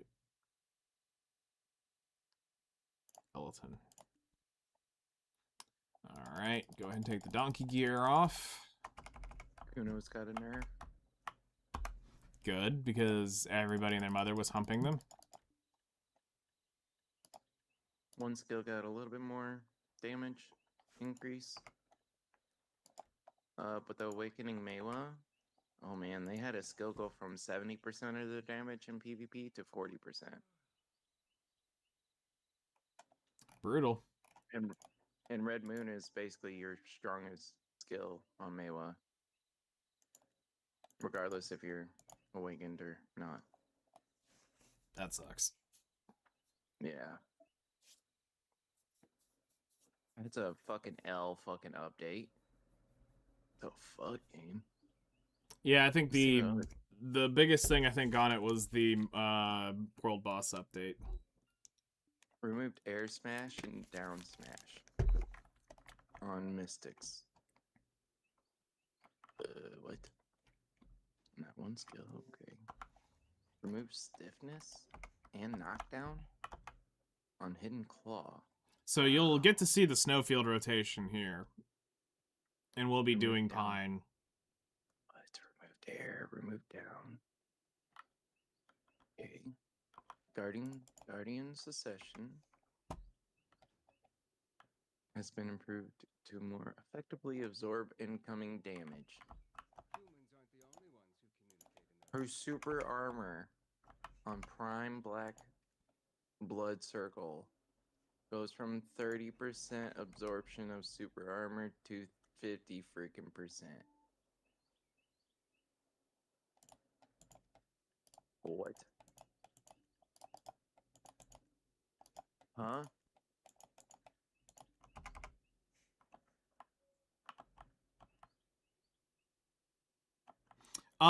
If you're not using mine, you're not using the most efficient spots. I've tested just about every single one of them.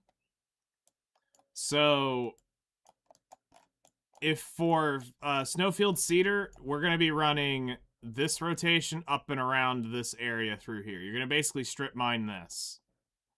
You come up here, you grab this, and you're basically running through here, grab this, or you're going to grab this, come up through here, turn around, come back up, grab these, come across, grab those, and just going to keep running these. Then normal Cedar is right here in Duvenkroon. So you come across Garmoth, and then if you've got a Pegasus, you just fly straight down. If not, you come break down through here. But you come park right here on the bridge at that spot right there, and you pick up these two trees, then run through here, all the way down here. You loop up here, or you loop right here, come back up through here, come back around this, and you're basically running this rotation through in here. So this is the best spot for it. Mathematically, and I've tested several others, because if you do anywhere up in Hex Sanctuary, you don't get half the cedar sap you get as you get here. So, I'll pop over to the Megu and I'll run through it, but I won't gather real quick.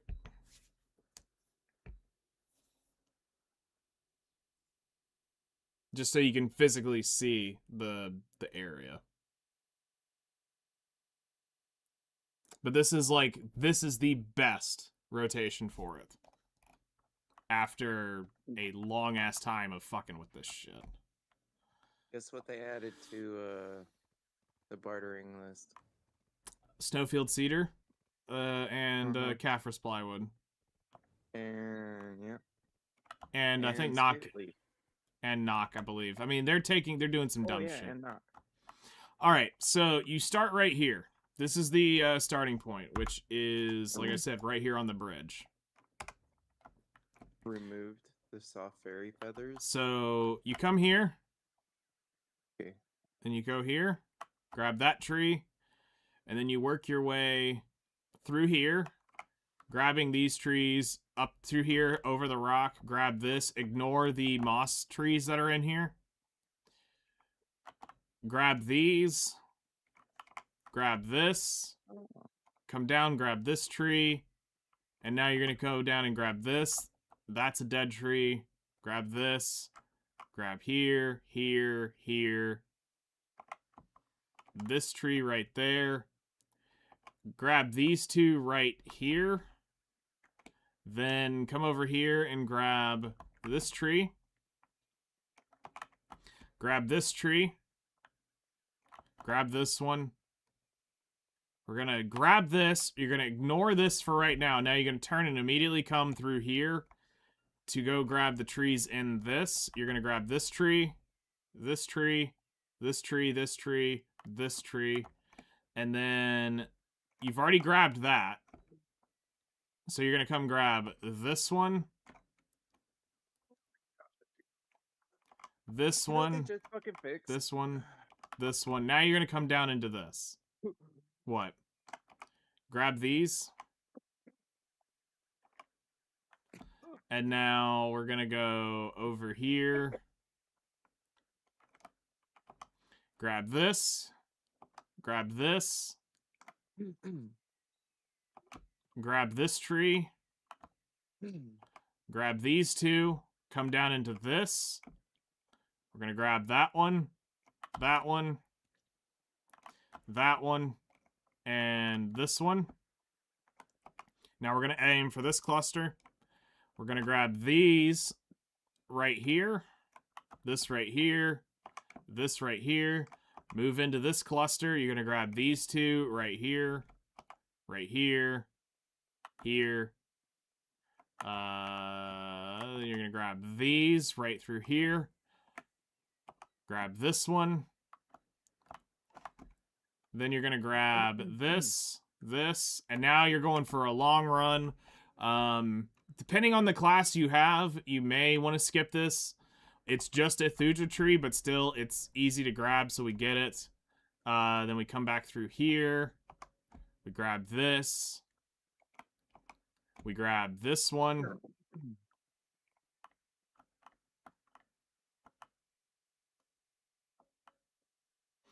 By the way, I know about the rotation, same as before. Okay. Yep, grab this. Then we run through all of these. The only one that you need to pay attention is where it changes for most people. It starts right here. Is if you need fur, it begins right in here somewhere. Should be... Actually, it's right here at the turn. Grab these. You go over here because this is going to be pine. And then it is... As soon as you round these... Fur starts showing up after this Thuja tree right here. So Thuja, and then you should be hitting, yeah, fur starts right here. Oh.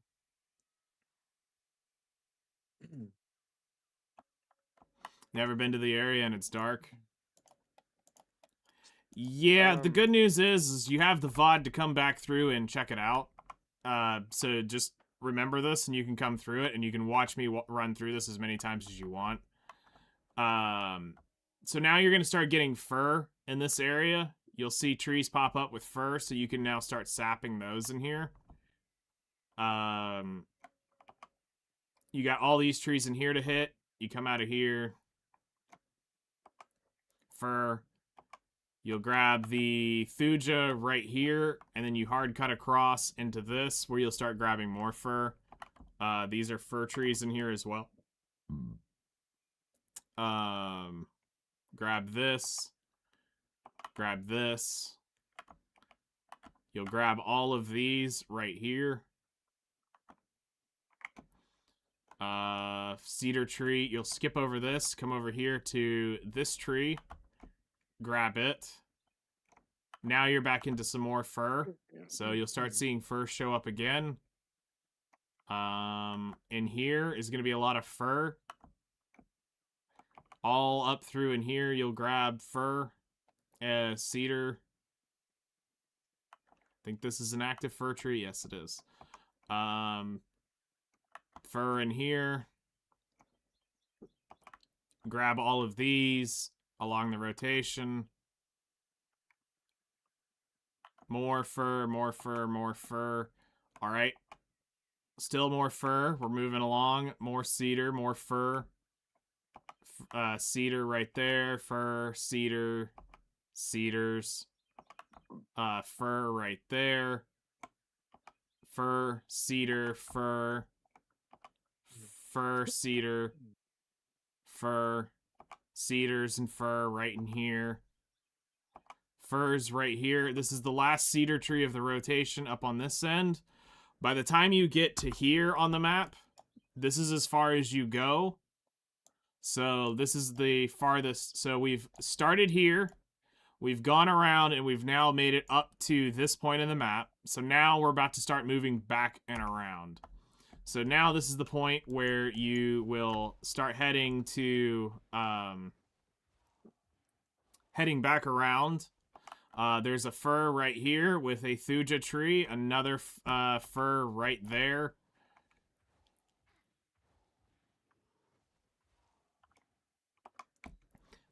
More fir and thuja right there. Dead tree, don't worry about it. This is the next thuja tree you're going to grab. You're going to grab this one, which is a thuja. Then you're going to come grab this tree. Now you're still going to get fir here. So fir right there. So we've come down and now we've gone along this edge. Now we're going to run this edge. So now you have more thuja in here, fir right there. And then when you grab this fir, if you're going to need it, then you come over here to this thuja tree, grab it. Come back up in here. More fir and thuja right in here. Fir tree if you absolutely need it. Now you're heading over here for the next thuja tree right here. Come over here and grab this fir or thuja tree. Now we've come to this fork in the road right here. We're going to come through this area. So the first tree you'll grab is this cedar tree to these two thuja trees right here. Then you're going to move to this tree, grab this, grab that, grab these cedar trees right here, and then we're going to grab one thuja tree right here. And now we're about to head into this area right here. So we grab this one. And you're basically going to split this in two. You see this rock up there? This side is the upside. This side is the downside. So we're going to grab this tree. We're going to grab this tree. We're going to grab this tree. And then we're going to head over here and grab this one. Grab these two. Then we're going to go get this one to this one. Grab it, come over here, grab, grab, grab, and now we're going to make the loop back. So you can come here, you can continue on over there, but there's no need. You can kind of end right here, grab these cedars, start the turn around. So now you're no further than this on the map. This is the farthest you go. You're going to grab these, grab this. Grab this cluster right here. You've already got that tree. You're going to grab this one. You're going to grab these two. You're going to grab this one. This one if I didn't hit it already.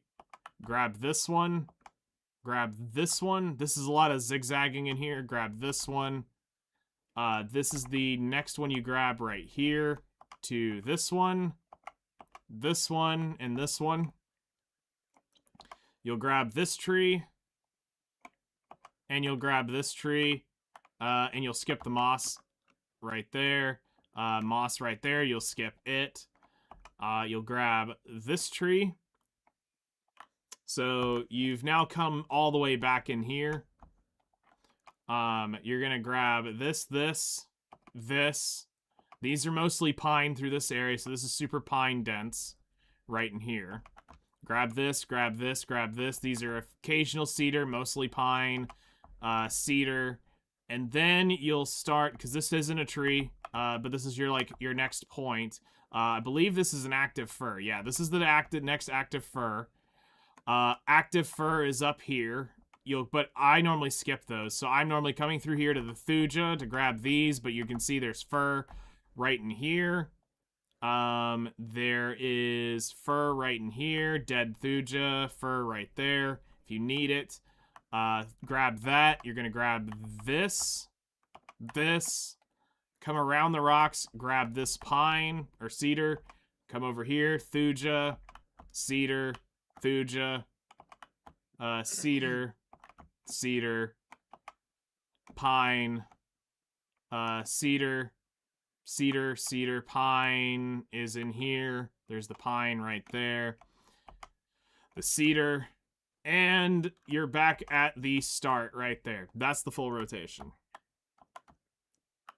So there is nothing better mathematically. I have many hours actually here recorded. I have 11 hours, and I normally average roughly between, the low is 14 to 16,000 cedar sap, between 5 and 7,000 pine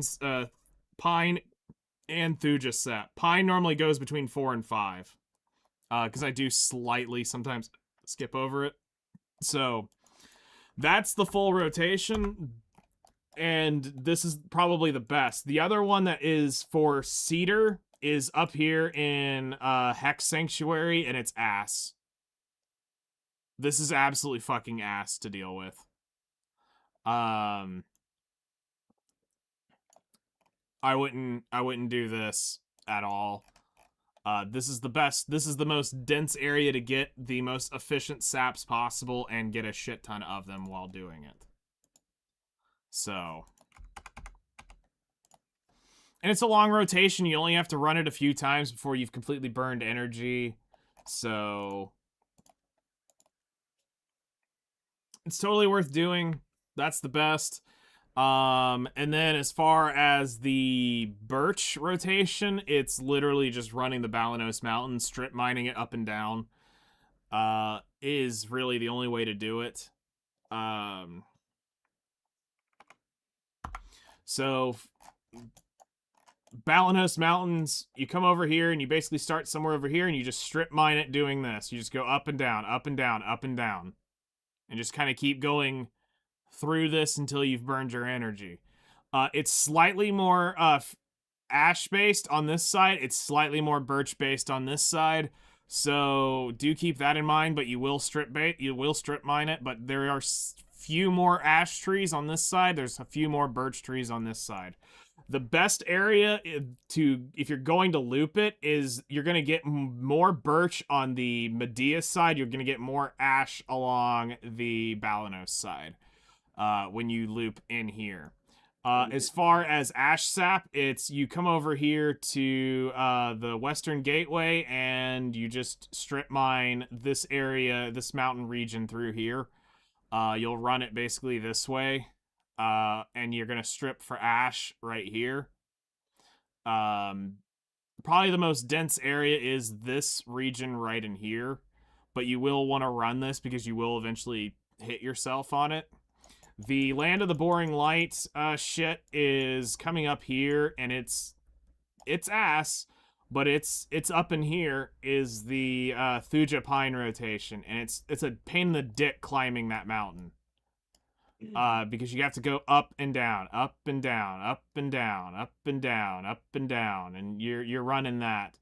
I think you can come all the way over here, and it's still Thuja Pine, but this is kind of the region you're going to be running for that. And then Caphras Sap is just running this road basically right in here. You're running. You'll start like right around in here. You'll come down into lava. You'll turn back around and you're just going to loop this down in here. It's not a whole lot that you get to do, but it's right in here is where you're going to run that. Those are pretty much the sap rotations that you'll need. Anything else is weird. If you need pine, it is up in this mountain over Serendia, but I would not go there unless I absolutely had to farm that up. As long as I didn't have to farm it, I'm not gonna go grind it.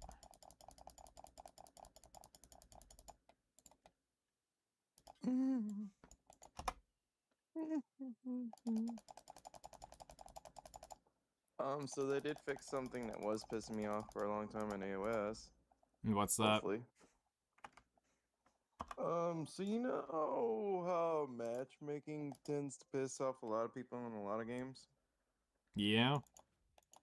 How sometimes Skill-based they'll match you with people matchmaking are way over. Yeah, in this case, like it's like for me, I'm unfortunately because I keep getting stuck with like people who A can't play or B can't like work with me as the assassin. Like I Mhm. can't be touched. I simply cannot be fucked with. If I'm fucked with, I get killed. The second Yeah. I'm on the ground, I'm dead. If I don't V. Stupid, but I can't do anything about it. Dumbest thing ever. But knowing that one little fact, it shouldn't put me in with people who are, I don't know, in the skilled rank Okay. instead. So like right now, I get stuck with people who are like I'm in a beginner soldier. When I first started back in the AOS, I almost got it up to the skilled soldier. Okay. But then I just kept on losing and losing and losing and losing and losing and losing. And now I'm, beginner soldier. So I'm in the gray instead of the green or the blue. Mhm. So it should put me in with all the other freaking grays. That's good. Instead of putting me in with people who are, blue or even better, the shining spear guys who are red. Or the Dawn Spear guys who are freaking, gold. Because I've had to fight them stupid fuckers too. Didn't mean I didn't lose or didn't kill some, because that definitely happened. Okay, yeah, we're good. Because if I look at some of my first ones, yeah, I was whooping their asses.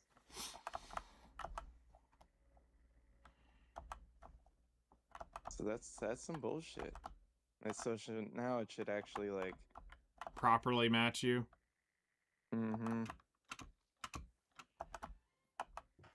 That's good. Yeah, because my last one that I had a win with, I was in with 4 people who were gold basically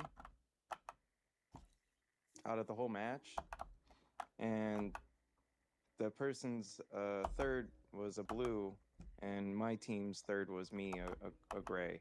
Oof. So I you tell enhanced me that mine. matchmaking is shit.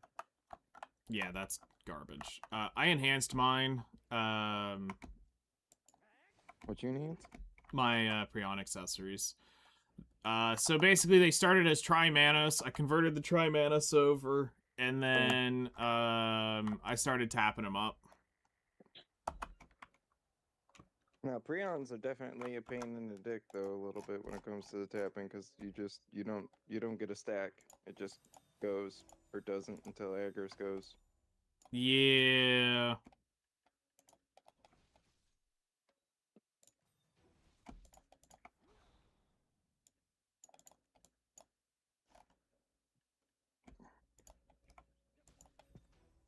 Really stupid.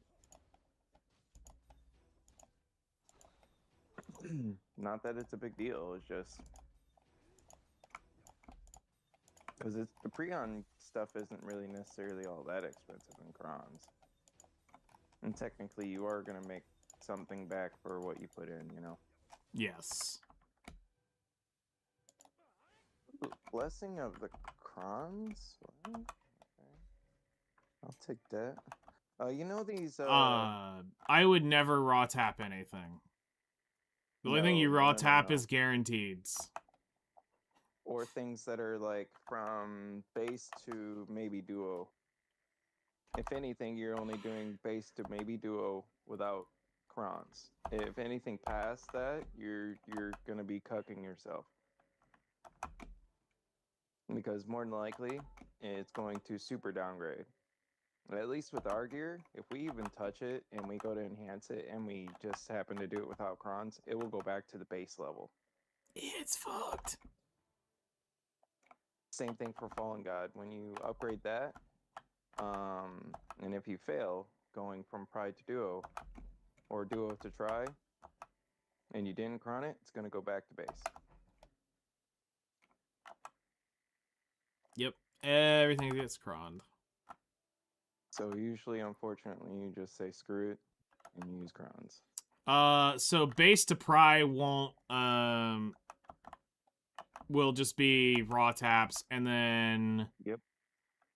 it'll reset back to pry or base to base every time you fail the duo attempt. Yeah, even for Prion, I think too, isn't it? Yeah. Yeah, and I think that's for Carazot as well.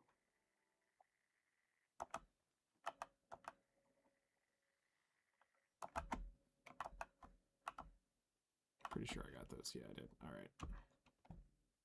I'm pretty sure it's like that for Sovereign as well. Mm-hmm. All of them. I mean, that's just kind of how they do it now. Yeah, it's not a good way, but you know they want to force you to buy crowns, so yeah, just be forewarned. Vendor you know what's crons. crazy? Vendor crons. Vendor crons. Vendor crons. You know what's crazy though? What? Did you read what this event's supposed to be that they're doing? No. Remnant of Distortion Chapter 2. Thickening energy monsters in the world. So listen to this crazy shit. So A, they've added more supplies to the distortion things that we can exchange for. A lot of these things are actually worth quite a bit, even for us. Like some of these things are like absolutely like just absurd rewards for the exchanges. But that's not what I'm gonna talk about here. This Adonia monsters and monster zones. The Maraca and Titan. Oh from yeah, Historic that's supposed to drop this week. That was hinted at last week in the patch notes. So anytime, apparently, you could get this to appear whenever you kill a monster. You know, it could pop up at anywhere. Apparently, you get a guaranteed drop of 50 crowns and 20 Remnant of Distortion. Okay, that's cute. But set probability of bundle of 1,000 crowns. Box Mysterious Energy Box. Box of 500 crowns. Or whatever the Stone of Dense Energy is. So what you're saying is... Oh, Stone of Dense Energy is it can be exchanged for 530 crowns a piece, and you can get up to 10 of them. Should be out grinding. Got it. Yeah, so they're trying to force people to come off of gathering, I guess. Is that what I'm seeing? Yeah, they're trying, but I make more money than that, so... Joke's on y'all, motherfuckers. Hey.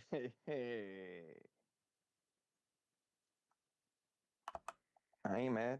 And it looks like most of the mobs in like that are even worthy of looking at. Including Trader's Graveyard. Nice. So if that doesn't say anything, that's like basically all the zones. All the zones. Literally all the zones that are on here. Yeah. Are on the game almost. Yeah. I'd say they're Time like, to yep, kill we're grass adding 'em all. beetles. An even stronger monster is crossing the rift of distortion coming soon. What? What are you trying to say, man? They're trying to fuck people up.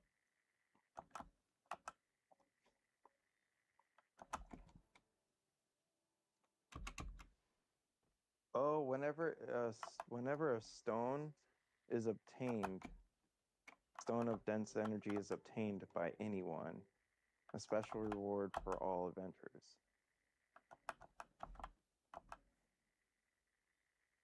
Hmm? Oh, the moment it is discovered, its power spreads spreads the continent. Okay.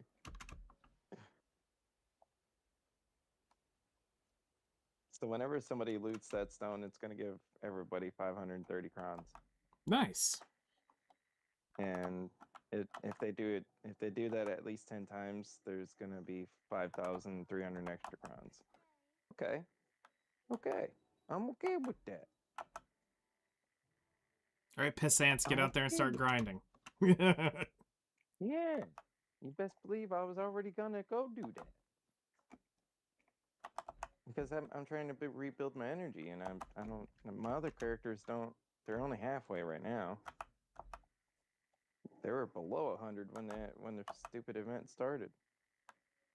Oof. It pisses me off how slow they regen. Yeah, 1 every hour is the base level for offline accounts. Yeah, it should be offline when you're actually not logged on. You know, Yeah. I leave my account logged the fucking off 24/7. So that part is just like you motherfuckers. Like, why can't you just be why do you only give that to the character who's physically logged in and not the whole account? You'll eventually learn that you don't save crons for shit, you just spend them. Yeah, no, you literally just burn them. Yeah, there's no trying up. It's you start you spit and rip. If on anything high-end gear, you start spitting and ripping. Yeah, you don't on the high-end gear. You're cucking yourself anytime you dare to touch it without crons.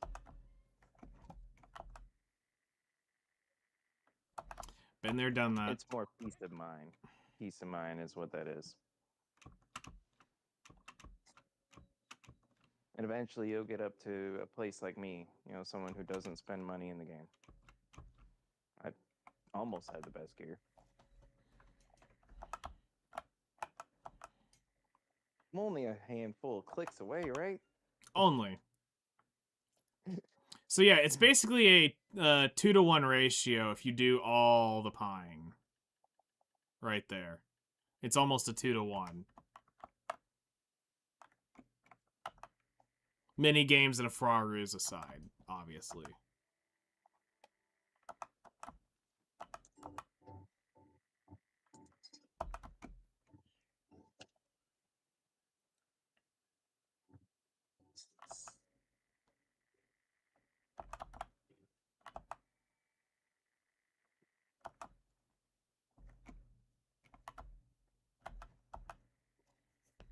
Mm.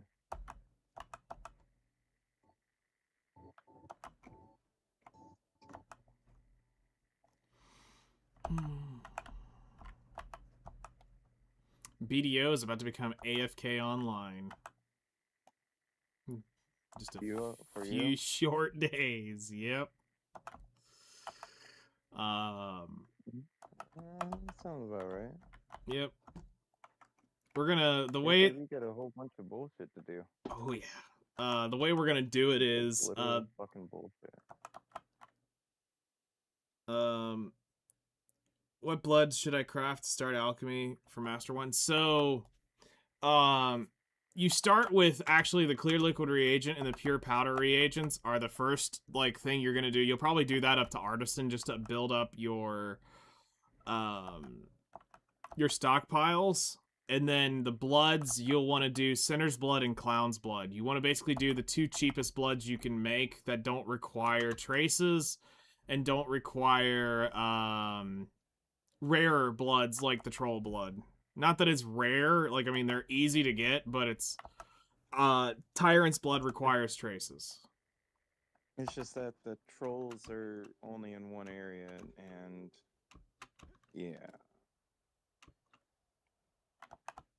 It's not like gathering for the other bloods where there's You're Master 1 from Olvia. Okay, so if you're Master 1 and it still your stockpiles are low. Your stockpiles are low. That's the issue. You don't have 50,000, 100,000 traces or pure powder reagents and clear liquid reagents just sitting around, I don't think. Because you got to build that up. Like it's you have to realize you're like over 1 million crafts before you get to somebody's here, I think. Because that all was unusually dead.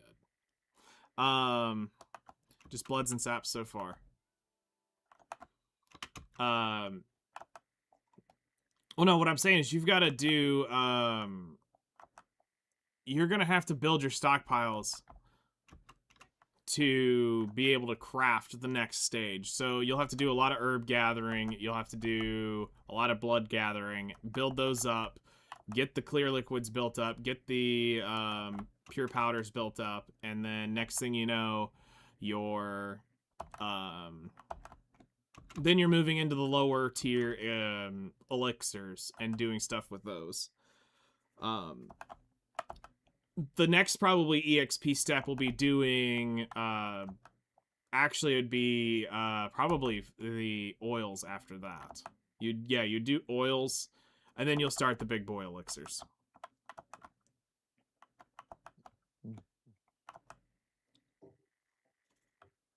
Yep, get the clear liquids, get your pure powders built up. Honestly, aim for something around 25 or to 50 to 100,000 of each, because of everything you're gonna do. You'll burn through it anyway. Just build that up, and then the byproducts are gonna be huge too, that you've earned while doing that.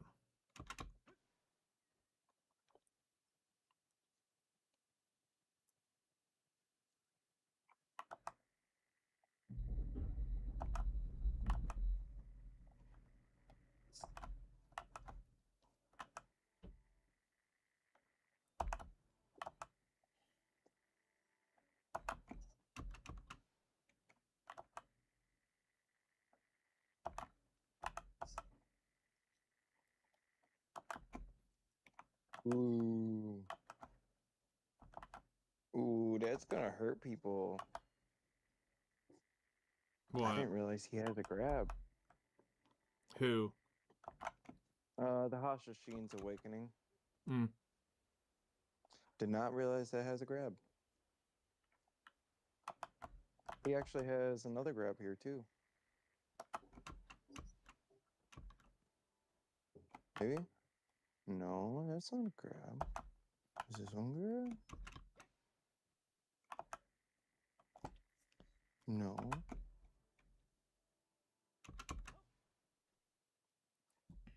Oh.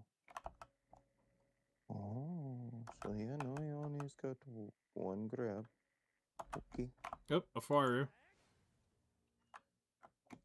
Grapple. Okay, grapple's the hand.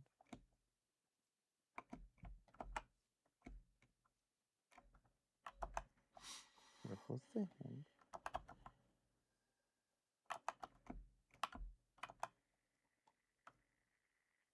Any other grapples? No other grapples. Okay. Now, fuck no. The Mo? Yeah, no. Yeah. Now we know.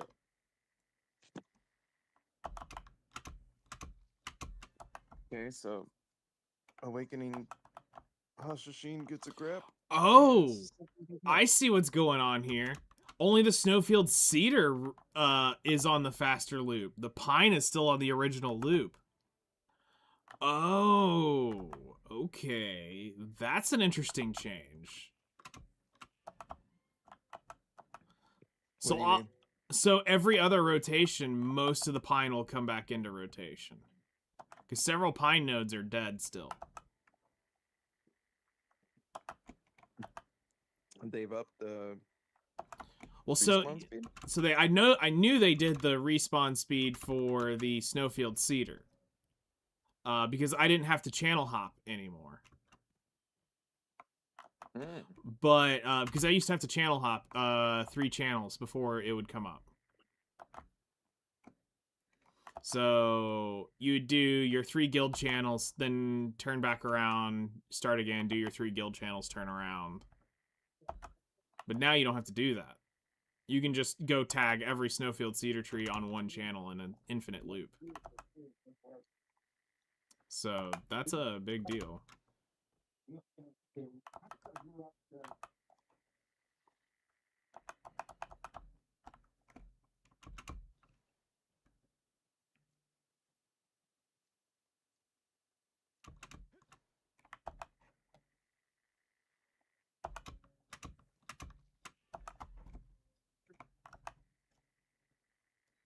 You can.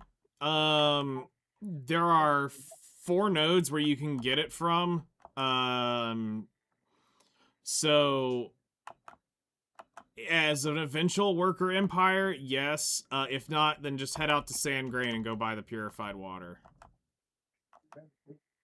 You can get it from a vendor. Also check the marketplace because it might be cheaper where people have just stashed a bunch up there. Bags of muddy water can also be converted into it. You can gather it AFK as well by any normal river.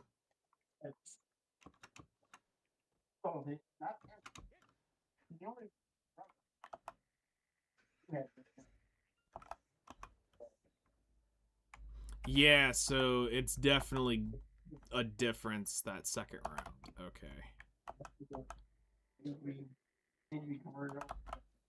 So let's see what happens this time around.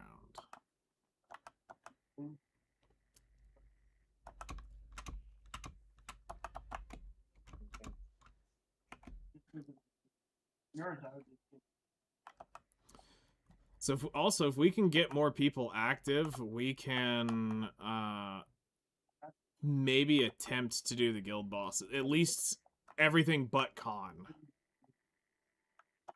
Because I feel confident we could do everything up to Khan.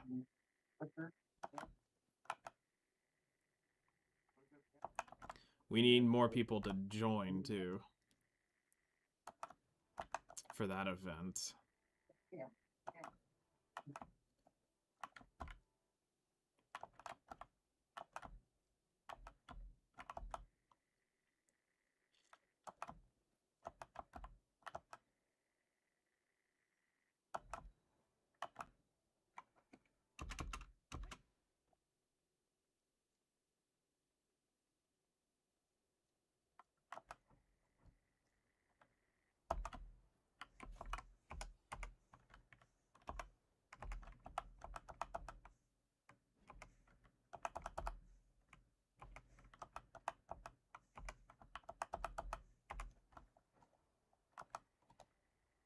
Alright, that's 2 boxes for this run. We take that. Aetherian Castle Buff! Yeah, I wonder how goated the item drop rate's gonna make those bosses spawn for the event. That's true. Because that stuff is affected by item drop rate. Well, hopefully the stupid people who own those buffs will pop them more consistently.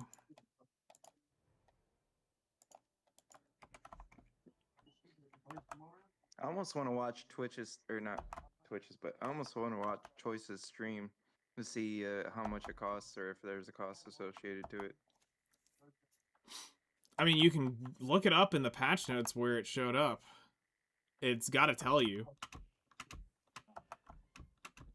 That being like Adania Update 1 or Adania Update 2 or something. Yeah, it'd be the first update that it dropped. Would have all of that information, and because it will talk about them acquiring the crown.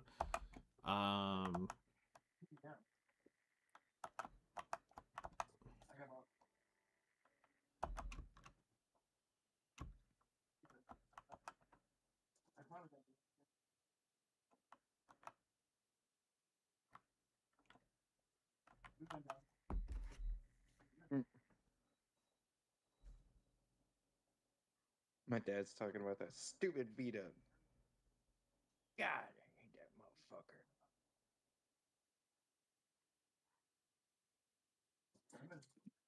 Man, I got this 5-speed, 5-cylinder VW Jetta. Black on black leather with a sunroof. Really nice looking car. Problem is, when I got it, somehow the dual mass flywheel blew up on it. Oh, really? And when a dual mass flywheel blows up, two things could happen.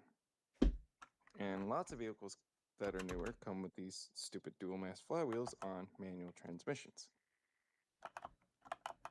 Normally economy cars. Yeah.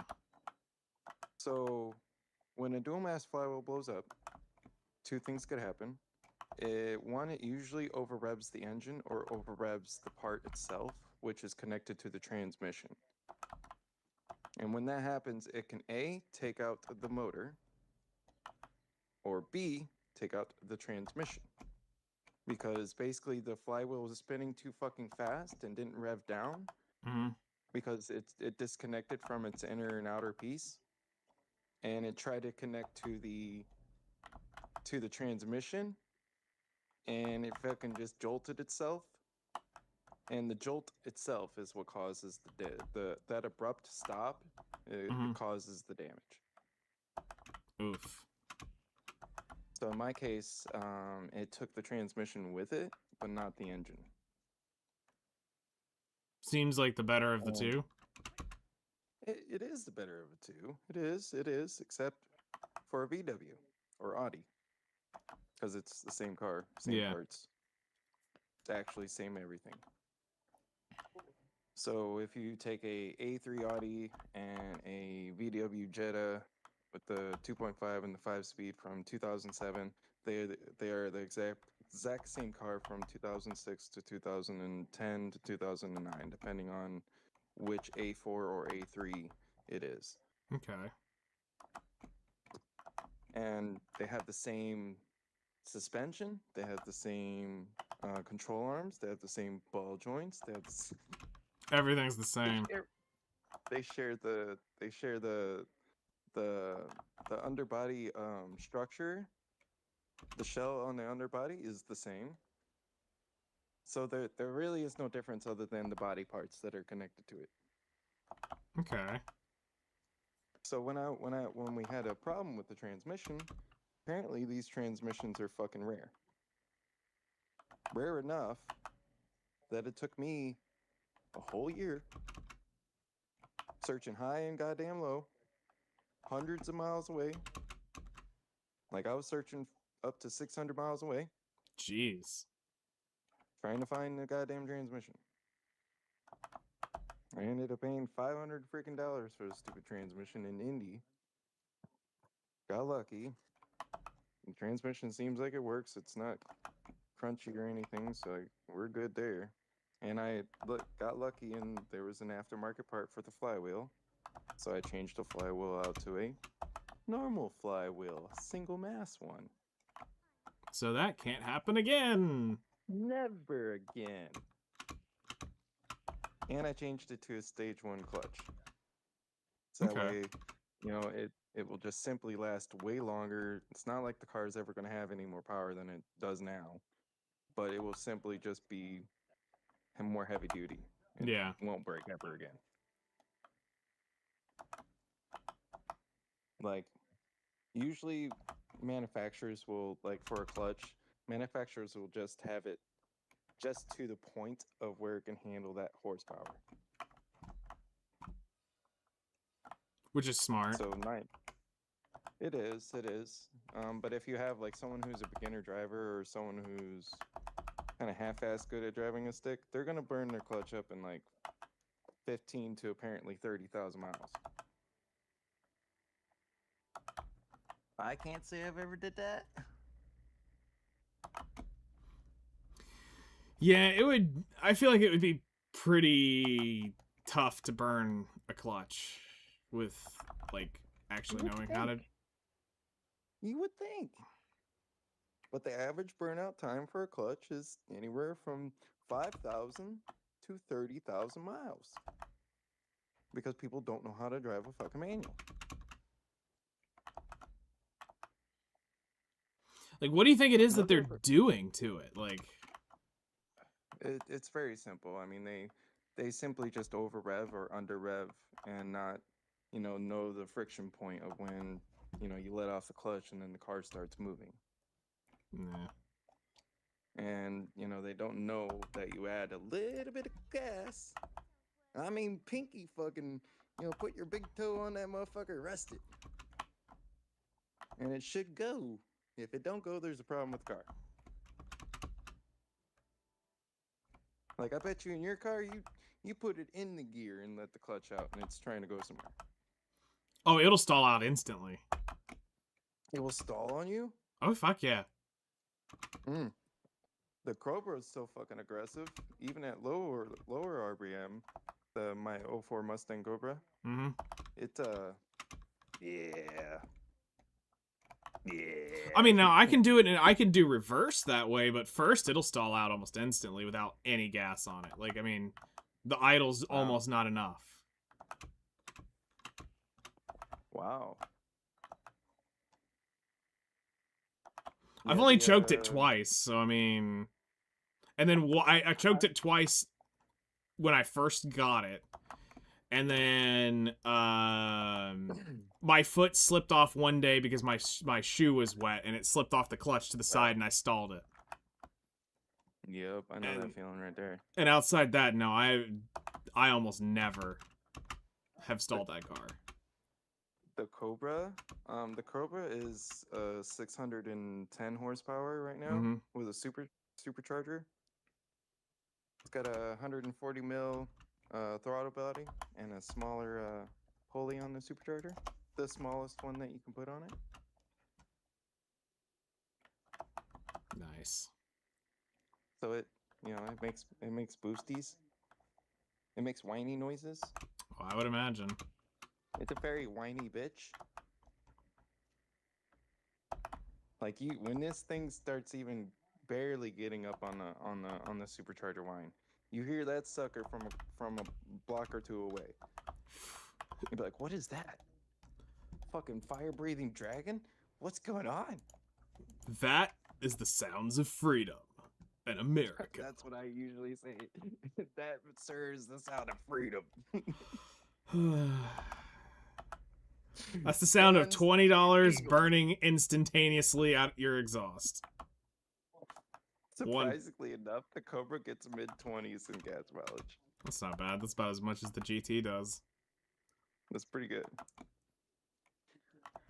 I expected the GT to get that, and believe it or not, the '69 Mustang Mach 1 with a 390 and Mhm. a 4-speed actually got mid-20s on the highway, That's awesome.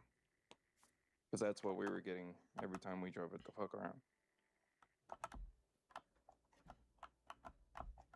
My Uncle Brian had a '69 Mustang Mach 1 for the longest time, and I guess my cousin Shayla has it now, but yeah, we used to drive that bitch to like Arkansas and to Chicago, and That had been Yeah. fun. oh yeah, it was a good fucking time. I got to drive one of my friends' insanely kitted out Mustangs. It was some Cobra that he had been working on. It was a drag car. So it had straight pipes, everything. It had a flick switch ignition, like it wasn't a turnkey. Oh my god. That app. I was in barely slamming into third, and I was already, and I wasn't like pedal all the way down, but I was pedaled down enough that I was like 80 miles an hour, just barely squeaking into third. I'm going, holy shit. Yeah, that sounds like Cobra nasty. Like my Cobra, even though it's only got 610, dude. But if you're going on it because of the way that it was geared from the factory, it was rated stock to go 200 miles an hour, I believe it. and it was underrated. So they rated it at like 390 or something like that. Yeah, it was performing at the 440 horsepower range, I think was the dynos. Okay. But yeah, this one, mine was owned by a policeman in Detroit. A black policeman who had videos of him doing wild shit in it. Of course he did. Like absolutely fucking just absurd shit in it.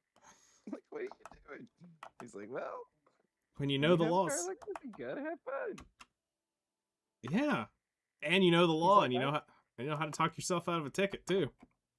He's like, well, I have gotten a ticket in it, but he was like, also, you know, I drove it across the country, and I usually did not do this shit at home. I was like, yeah, that makes sense. He's like, yep, because at home, the other police officers, they know I'd be fucking around. I'm like, damn. And this guy was like 6'6", big. Big. Oh big my. boy. He's the linebackers you see for college football and NFL. Big And- boy. And the fucked up part is like he was trying to sell this car for like years. Really? And no one wanted to buy it because apparently he sounded like aggressive during the texts or something. What? He was like a big fluffy bear, man. He was a cool dude. He had a low voice, so, and the way that his face looks, he just looks like he's pissed off all the time. Hmm. But when we came up there, he was like, and I can't really tell you the price because most people would cry if they knew that we got it for that kind of price. I got it for basically a tenth of what they're worth right now. Shit. And my car only has 92,000 on it. Damn, that's pretty good. So it's still worth like 50, 60,000 right now. And this one's a all black, 1 out of 628, I think it was for this Mm. year. Nice. In the black with slate black, Cobra. That's cool. Mm-hmm. 6-speed with a Eaton M90 freaking supercharger. Stupid thing is loud as fuck. That's like them Ford Lightning days. You ever heard of Ford Lightning? Oh yeah, I see him all the time. Yeah, I bet you do down there. All the damn time. Because I know when I go to Arkansas, I actually see them a lot down there. I'm like, you guys in your trucks. Yep, redneck. It's the redneck Mustang. For real. I mean, that thing is that when they came out with that with the 5.4 4-valve supercharger, that thing was nasty. I've been seeing a lot of these black Jeeps. I can't think of the name off the top of my head. It's a fastest. SRT? The Uh, SRT8. I'm not sure. It's a Jeep. It's a full black, like it looks like a Jeep Cherokee sort of type thing. Would be a Jeep Cherokee, yes. And I've seen a couple of these things hauling ass. They got the Trackhawks and they got the Hellcat versions that come with the 392 Hemis. That's ridiculous. In a Jeep. And not too long ago, in Indiana, on I-80, I-90, when I was going to Chicago, they're using the brand new Jeeps with 392 Cherokees, all blacked out and shit, as interstate cars? police cars. Nice. Like the super toll road police car. Yeah. Like straight up SUV thing. And I only thought that because they're unmarked. Yeah, they usually use those. I There's too know much of them. Atlanta's got a few unmarked Cobras. And that should be illegal.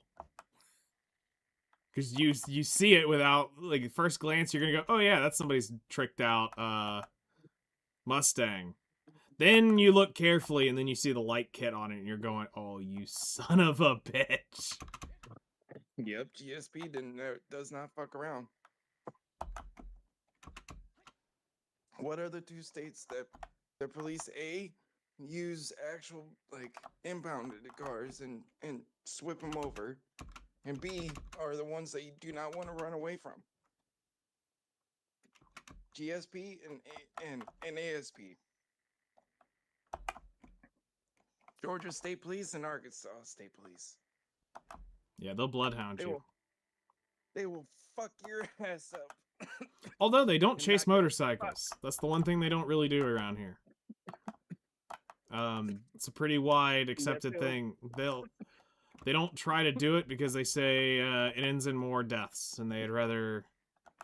Sure, except they're the two states that allow pitting at any speed. Yep. Hitting at any speed means death for usually the driver, sometimes people around them, and sometimes the fucking police officer. Yeah, they. If you're doing it over 80, it's beyond dangerous. Yep, I've seen them pit people before. Oh yeah, and they don't care. I always think it's funny. I've seen a lot of them videos, and usually the ones that are the nastiest of them all is from DSP and or ASP. The other ones are like a twinkle in the freaking police chief's eye.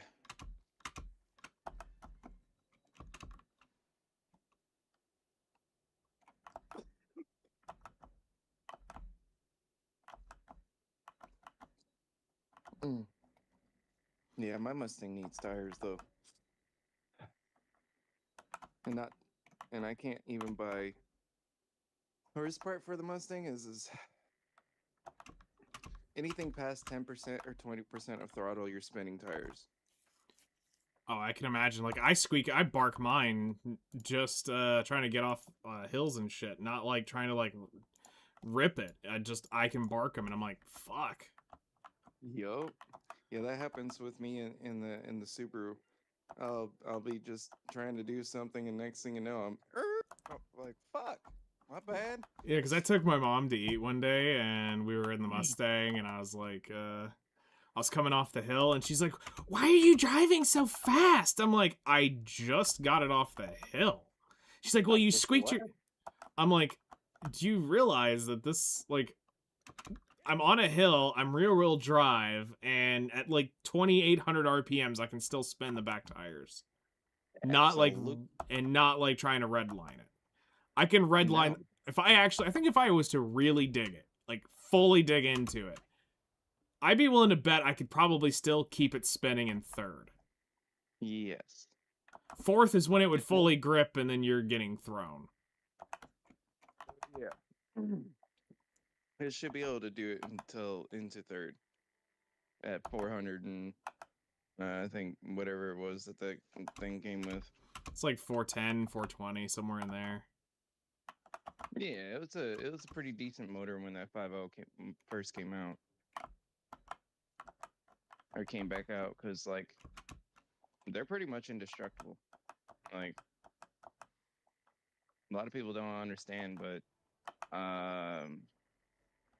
the Ford did a lot to the motors, and there's been people who have tried their best to try to blow them up, and they're like still running on the stock motor and stock bottom end, but you know they're running like turbos and twin turbos and shit, Yeah.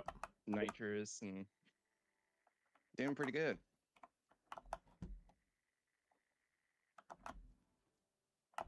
So as long as you maintain it, I mean, that motor should do well for a long time. Me, I want the 2018 year or newer 5.0s. Okay. Just like the motor, I want the motor because they're plasma injected cylinder walls. Basically meaning it's like a Teflon coating for the cylinder wall. Okay. And it allows the piston to move up and down nice and easy. a lot of times they're in EcoBoost motors or direct injection motors from Ford, the newer ones. Yeah. And reportedly, they do go up to shit, 500,000 miles or more. Where Damn. they usually break. I mean, it's going to be a while before mine sees 100K. I'm at 24,000 miles on mine. Oh God, you barely drive it. Yeah. I mean, it's short distances whenever I do take it out. You never like went like traveled anywhere with it. Nope. The most it was getting was at the best was the trip from my place to my girlfriend's apartment, and that was 50 miles, 60 miles round trip. And we ended up driving her BMW 90% of the places anyway. Oh, I see. So, I was like, fucking Cobra. Every now and then, I said, screw it, I'm a daily drive it to work and back just to piss people off. But the thing is so obnoxious. Like, it's the most obnoxious car you would ever try to drive. Like, it's just absurdly fast. And like, you know how you were saying that other car, by the time you click in the third, you felt like you were going like 80? yep. Yeah, that's because, yeah, it probably had over 500 horse. Oh, it was a Easy. 700 horsepower drag car, basically. That makes sense. Because I know at ours with 610, it's going that by the time it's clicking into third gear. But ours is a 6-speed. I think this was a 5-speed because it was like a 93, Yeah, that 94. sounds about right. Fox body. Yeah. It wasn't the next gen up or the round one. No, it was the 95. then it might have been a 95 because it wasn't the box body where Oh, okay. it was after they did that body change. That'd be the SN 95. So The 95 through 99 year. yes, that year. So it was a 95. 94 through 99. 98. Because 99 was the new age. Yeah. New edge. Ours only 390. Or Yeah, Dad. brochure. Yeah, everyone knows that the brochure is fucking 390. That's not true. It wasn't true when it came out. Or Okay. they were lying. Oh my god, I'm sitting here grinding without the freaking loot scrolling. What the hell? Fail. What kind of stupid? Let me turn on that too while I'm at it. Vehicle. Really? 2. Arkansas. Really? Yeah. For what? Have something up here. I mean, I don't blame her. Jared can't. How did he? You know? So thinking about doing that. But they're thinking about buying a school bus to move her down there. So I told him that in his interest, if he's paying for it, 77 energy and one second. Stop. Lord Zarka Sangoon.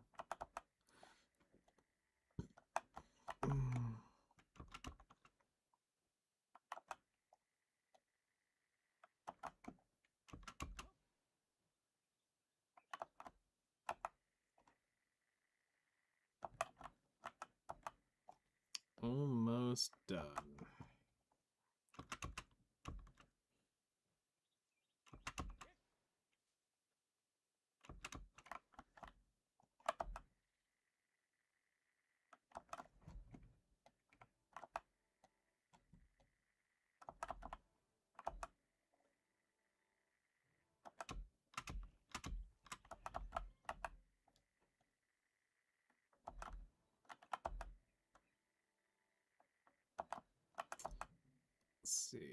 50 energy. I don't know if we're gonna get.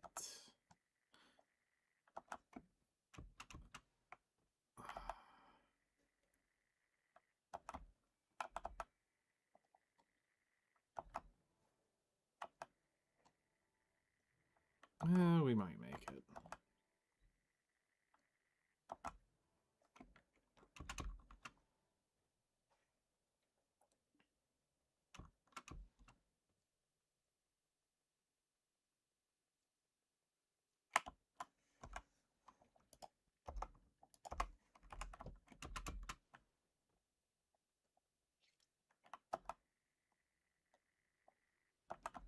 I'm not super worried on trying to force like cedar or pine. I'm just going until I get it. For the sheer fact of I want to get the pine is a byproduct here, so that we can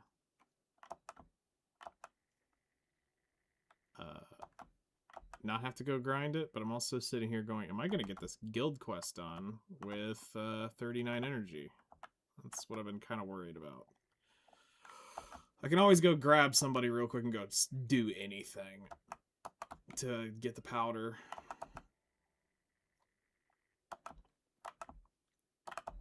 I need a couple of mini games to save my ass. Like this one. But it doesn't.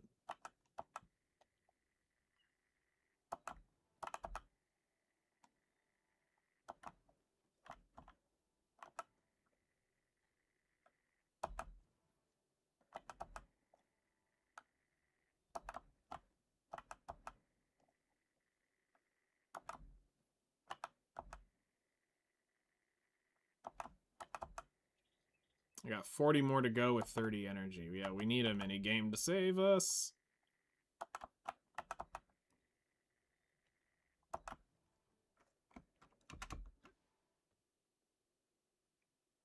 Get a hedgehog proc on it, and we'll be doing all right.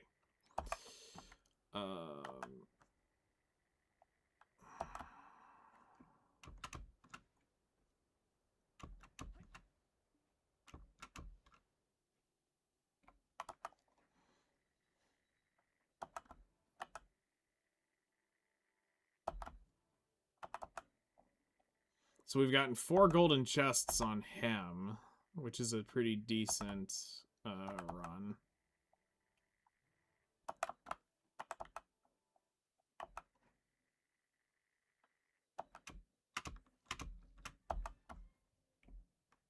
And of course, we don't get the proc.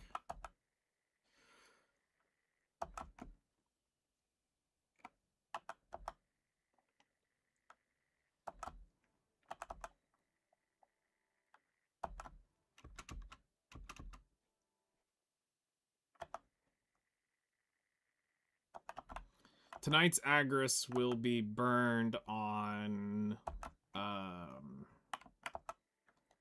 cedar. We'll run that tonight on it till we burn out.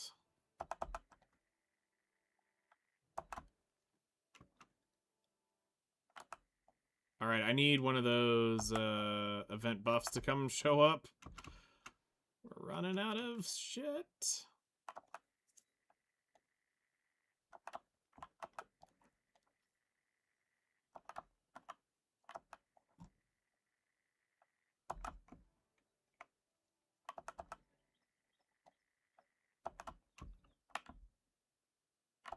You fucking cunt. You're gonna be so close.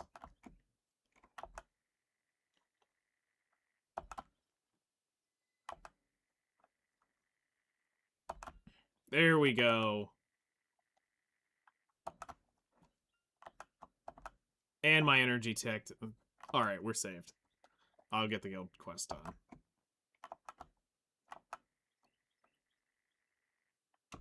Right here. Not even close. I just need 11 more.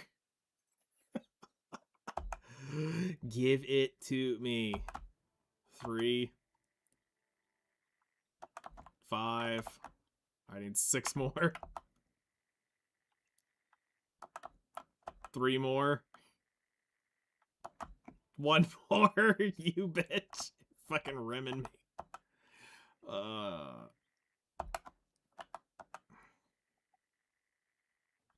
Yay! I got it. Shit.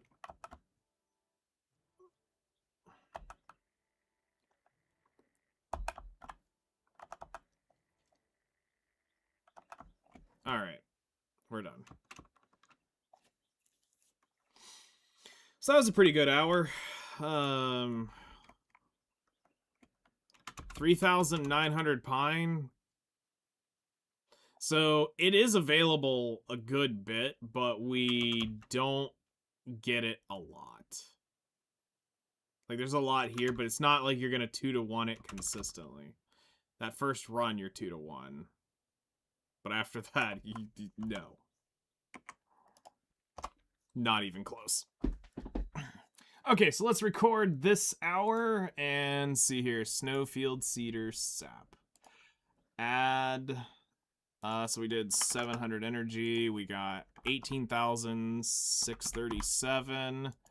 Pine, we got 3,900. We don't gather any of the others here. I actually have never found the Thuja from this, so they're fucking high. 1, 2, 6, 7. Shards, we got 4. 146 sharps. 851 in powder. Caphras we'll get in a minute. 144 traces. 100 of the fruits. We have... Oh yeah, I did get 25 cedar sap. Throw that in there. Old tree bark is 471. Monk's branch is 432. Spirit leaf is 614. Red tree lump is 89. Bloody tree knot is 187. I got 1 hoof root.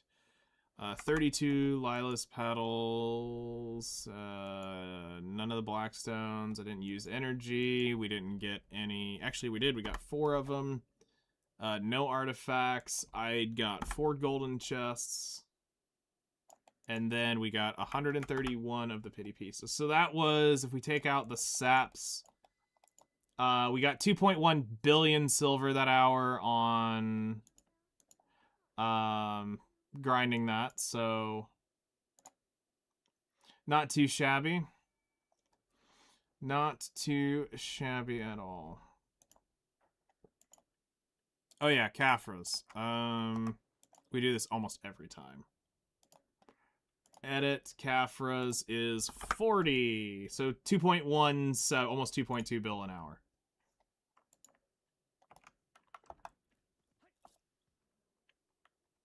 Almost 2.1 bill in the hour on silver.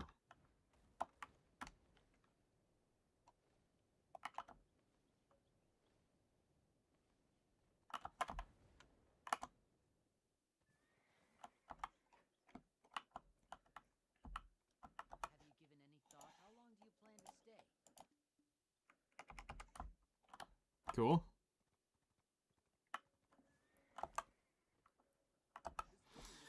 Okay, so let's send the donkey gear, get this off. Send the horse to...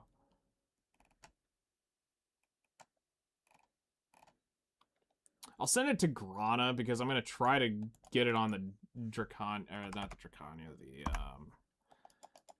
whatchamacallit.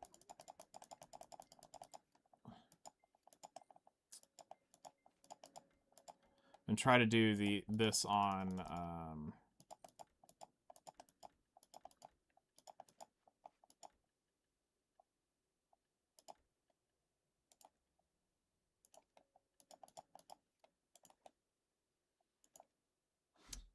do it on the Seraph tonight. We're gonna go try to get the whatchamacallit done. Cedar sap run. That's nuts of how many of these things I've fucking farmed up. Which the crazy thing is you might actually be able to buy the guild upgrades needed. when I get done with these fucking slamming these guild quests out. Holy shit. Like, surely to shit. If we ever need it, we'll have the materials farmed up. Plus, we got a bazillion of these things. Alright, so Ninja is now done.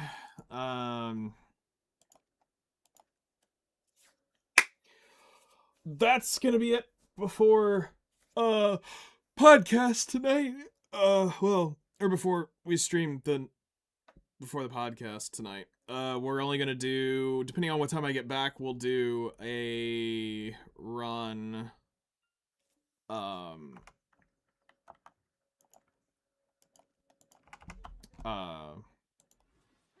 We're gonna do the Cedar run, and I don't know if I'll have time for anything else. That's just gonna depend on what time I get back. Which is fine. I'm not in, as long as I'm off by like 7:15, I'm usually good to get everything I need to get done. If he's running late, then that changes things a little bit. So I might push it slightly further. So you'll be back on later. Yes, I'll be on probably around 5:15, 5:30 ish. It's rare, but I do occasionally get on around 15 minutes before 5 on Thursdays, if I can get back in time, because I normally go slam wings on Thursday. It's kind of just been something I started doing. Don't know why. You know, Wings Wednesday is totally a thing, and I'm over here slamming wings on Thursdays. Because why the fuck not? So, the idea is, podcast starts at 8, so I'll have, I think I can get 2 hours done. I think. I'm gonna go ahead and equip my gathering artifacts to make sure we get her to 600 energy before I go, even though I'm 90% sure we're gonna get that.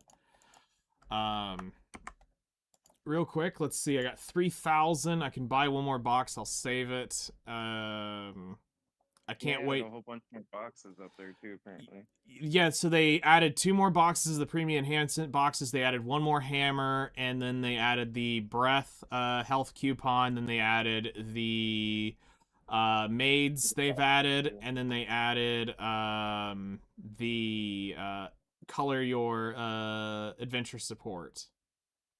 Yeah, those are supposed to be pretty nice too. The Dreamer Seals, Item Collection Scrolls, Secret Book of Florin.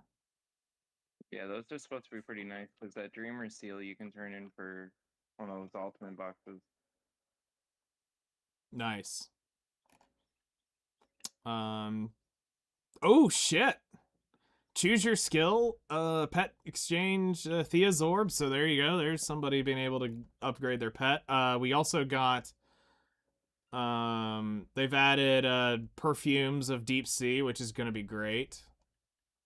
I mean, perfumes of courage. We'll get both, but I mean that's huge, because these things are rare as shit to get a hold of.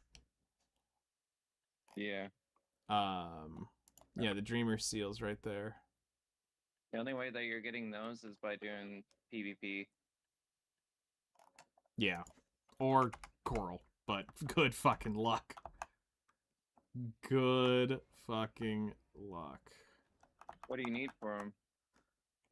You need one of the, hold on, I'll show you the Coral. You need one of these for every perfume of Deep Sea. Oh, is that really what's used? Yep, the Deep Sea, this is the Coral Crystals, and they are fucking ass to gather. Man, I seem to get quite a bit of those every now and then from the Rizolkas. Yeah, if these are good. Is that what those are for? Yes, that's for the Elixir of Deep Sea.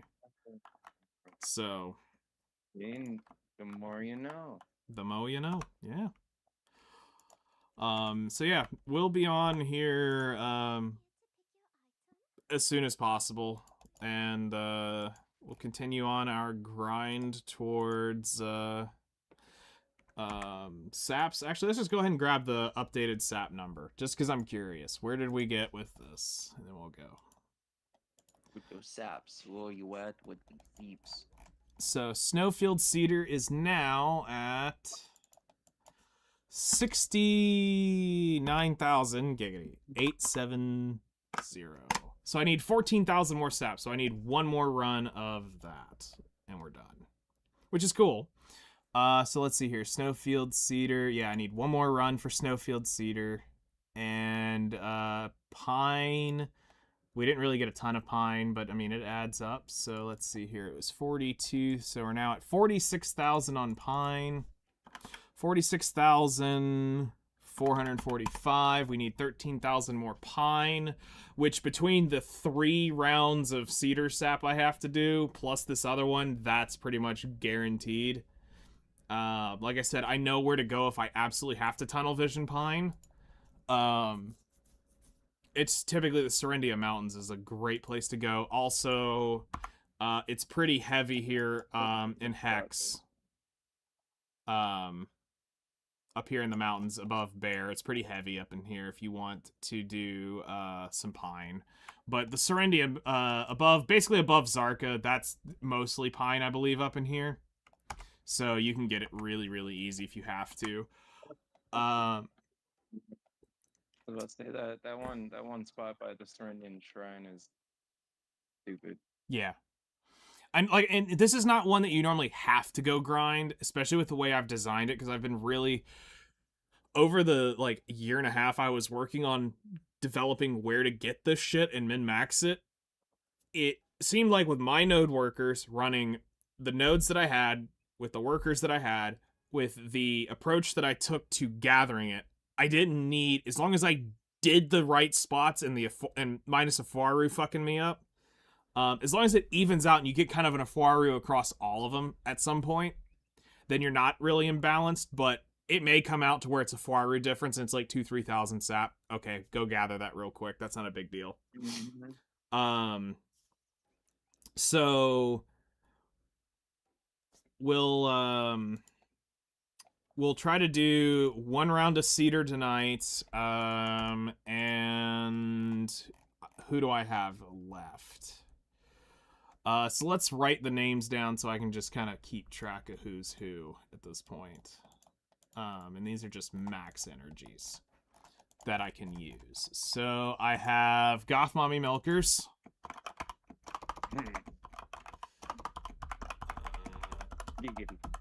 Yeah, so we got Goth Mommy Milkers we can still use. We have Not Shy that we can still use.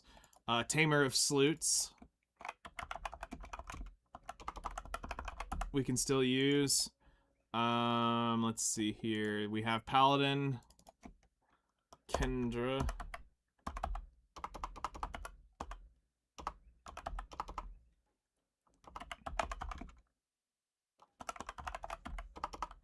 Paladin, Kendra. We have Grabs to Win. We can still use. We have It's Over 9,000. If you know, you know. Yep. We also have Misty Cuffs. We can still use. Questionable Wayland Sparrow. I'm gonna put a question mark by this.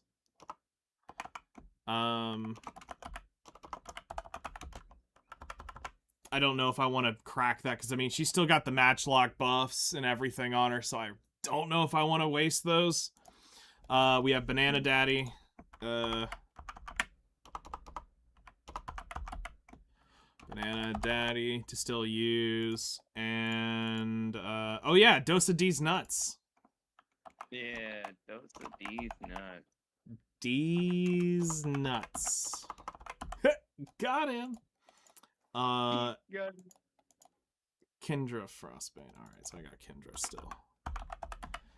Alright, and then the rest are regenerating energy. Alright, so also I can kind of put Pay to Win down there as a Pay to win. Because, I mean, technically she'll have her energy. If I absolutely need it after fishing tonight. I don't have to pop that buff on her. For the life EXP. So we're looking at,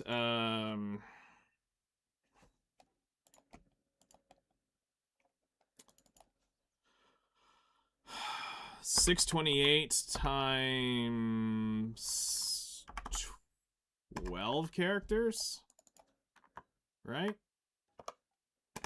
So I've got 7,500 energy left on basically low regenerating energy. I can kind of count pay to win as a renewable energy source because she does get 600 energy every night fishing. So I technically could count this as a regeneration. Yeah, so it's about to say, I mean, you are going to rebuild that energy overnight. So more like 11 I've got. So I've got 11 non-regenerating. So I've got 6,908 energy. But that's also if I pull the, so I mean, even if I take it down to 10, because I don't know about the Whalen. I don't know, like I said, it's the calc shit that's on her that I don't know if I want to blow. But yeah, if we look at just the rest of what's up there, we have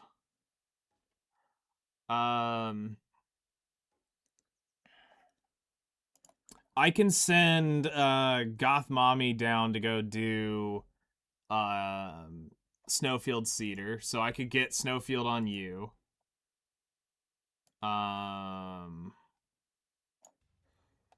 The Cedar I'm gonna probably want to do on the most weight character I got, which is gonna be mine, so I'll have to manually do that every day.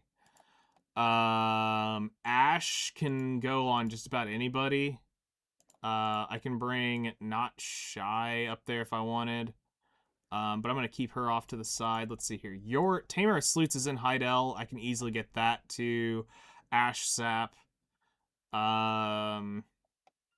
Banana Daddy and D's Nuts. I think both of those are there, so we only should need, well, no, we're going to need 2 of the Ash. All right. So then that leaves actually most of them. Probably I could start gathering Bear to have to reduce the bullshit I have to do at Bear. Yeah, I'd at least crack 1 hour out at Bear. So Not Shy is there already. And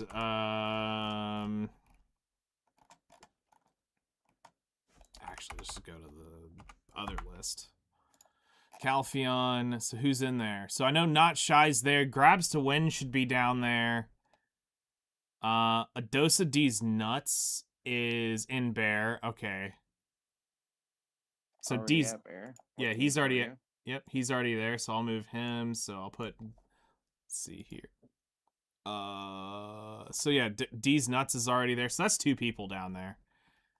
So actually I got 3. Grabs to Win, Shy, and D's Nuts are already here in Bear. And I'm pretty sure nope, he's in Trent. Move One character. energy or potion or 2, you'll get through a whole hour. Move you to Bear.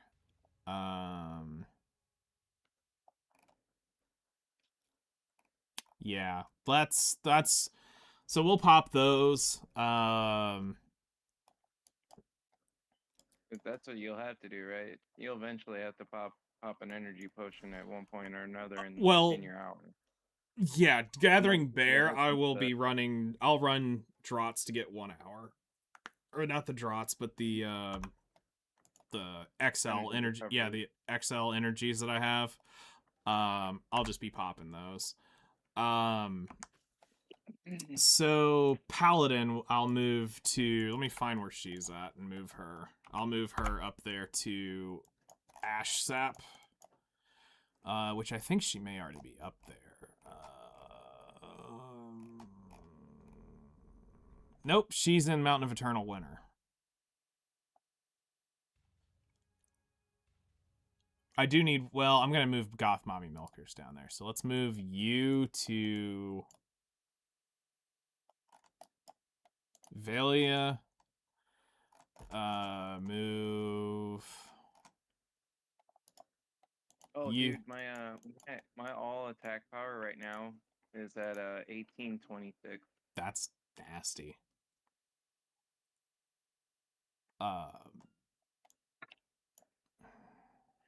That's actually nasty. Tamer Yeah, is that means I don't need too much more, and I'll be able to at least try Tenebrum. Because Tenebrum is 1890. That's awesome. You're getting there. I'm shook. So we may Look, actually get away with, we might actually get away with this and not I may not need every single character just because of the weight limits, because I'm kind of now on the I'm now kind of on that I need to be carrying my main for the weight on the cedar because of how much we're going to be getting on that. So, cool. And Steeder's the one with the most hours? Yeah, that's the one I need to do potentially 4 runs. So, I could technically pop, like, okay, so tomorrow I could technically pop a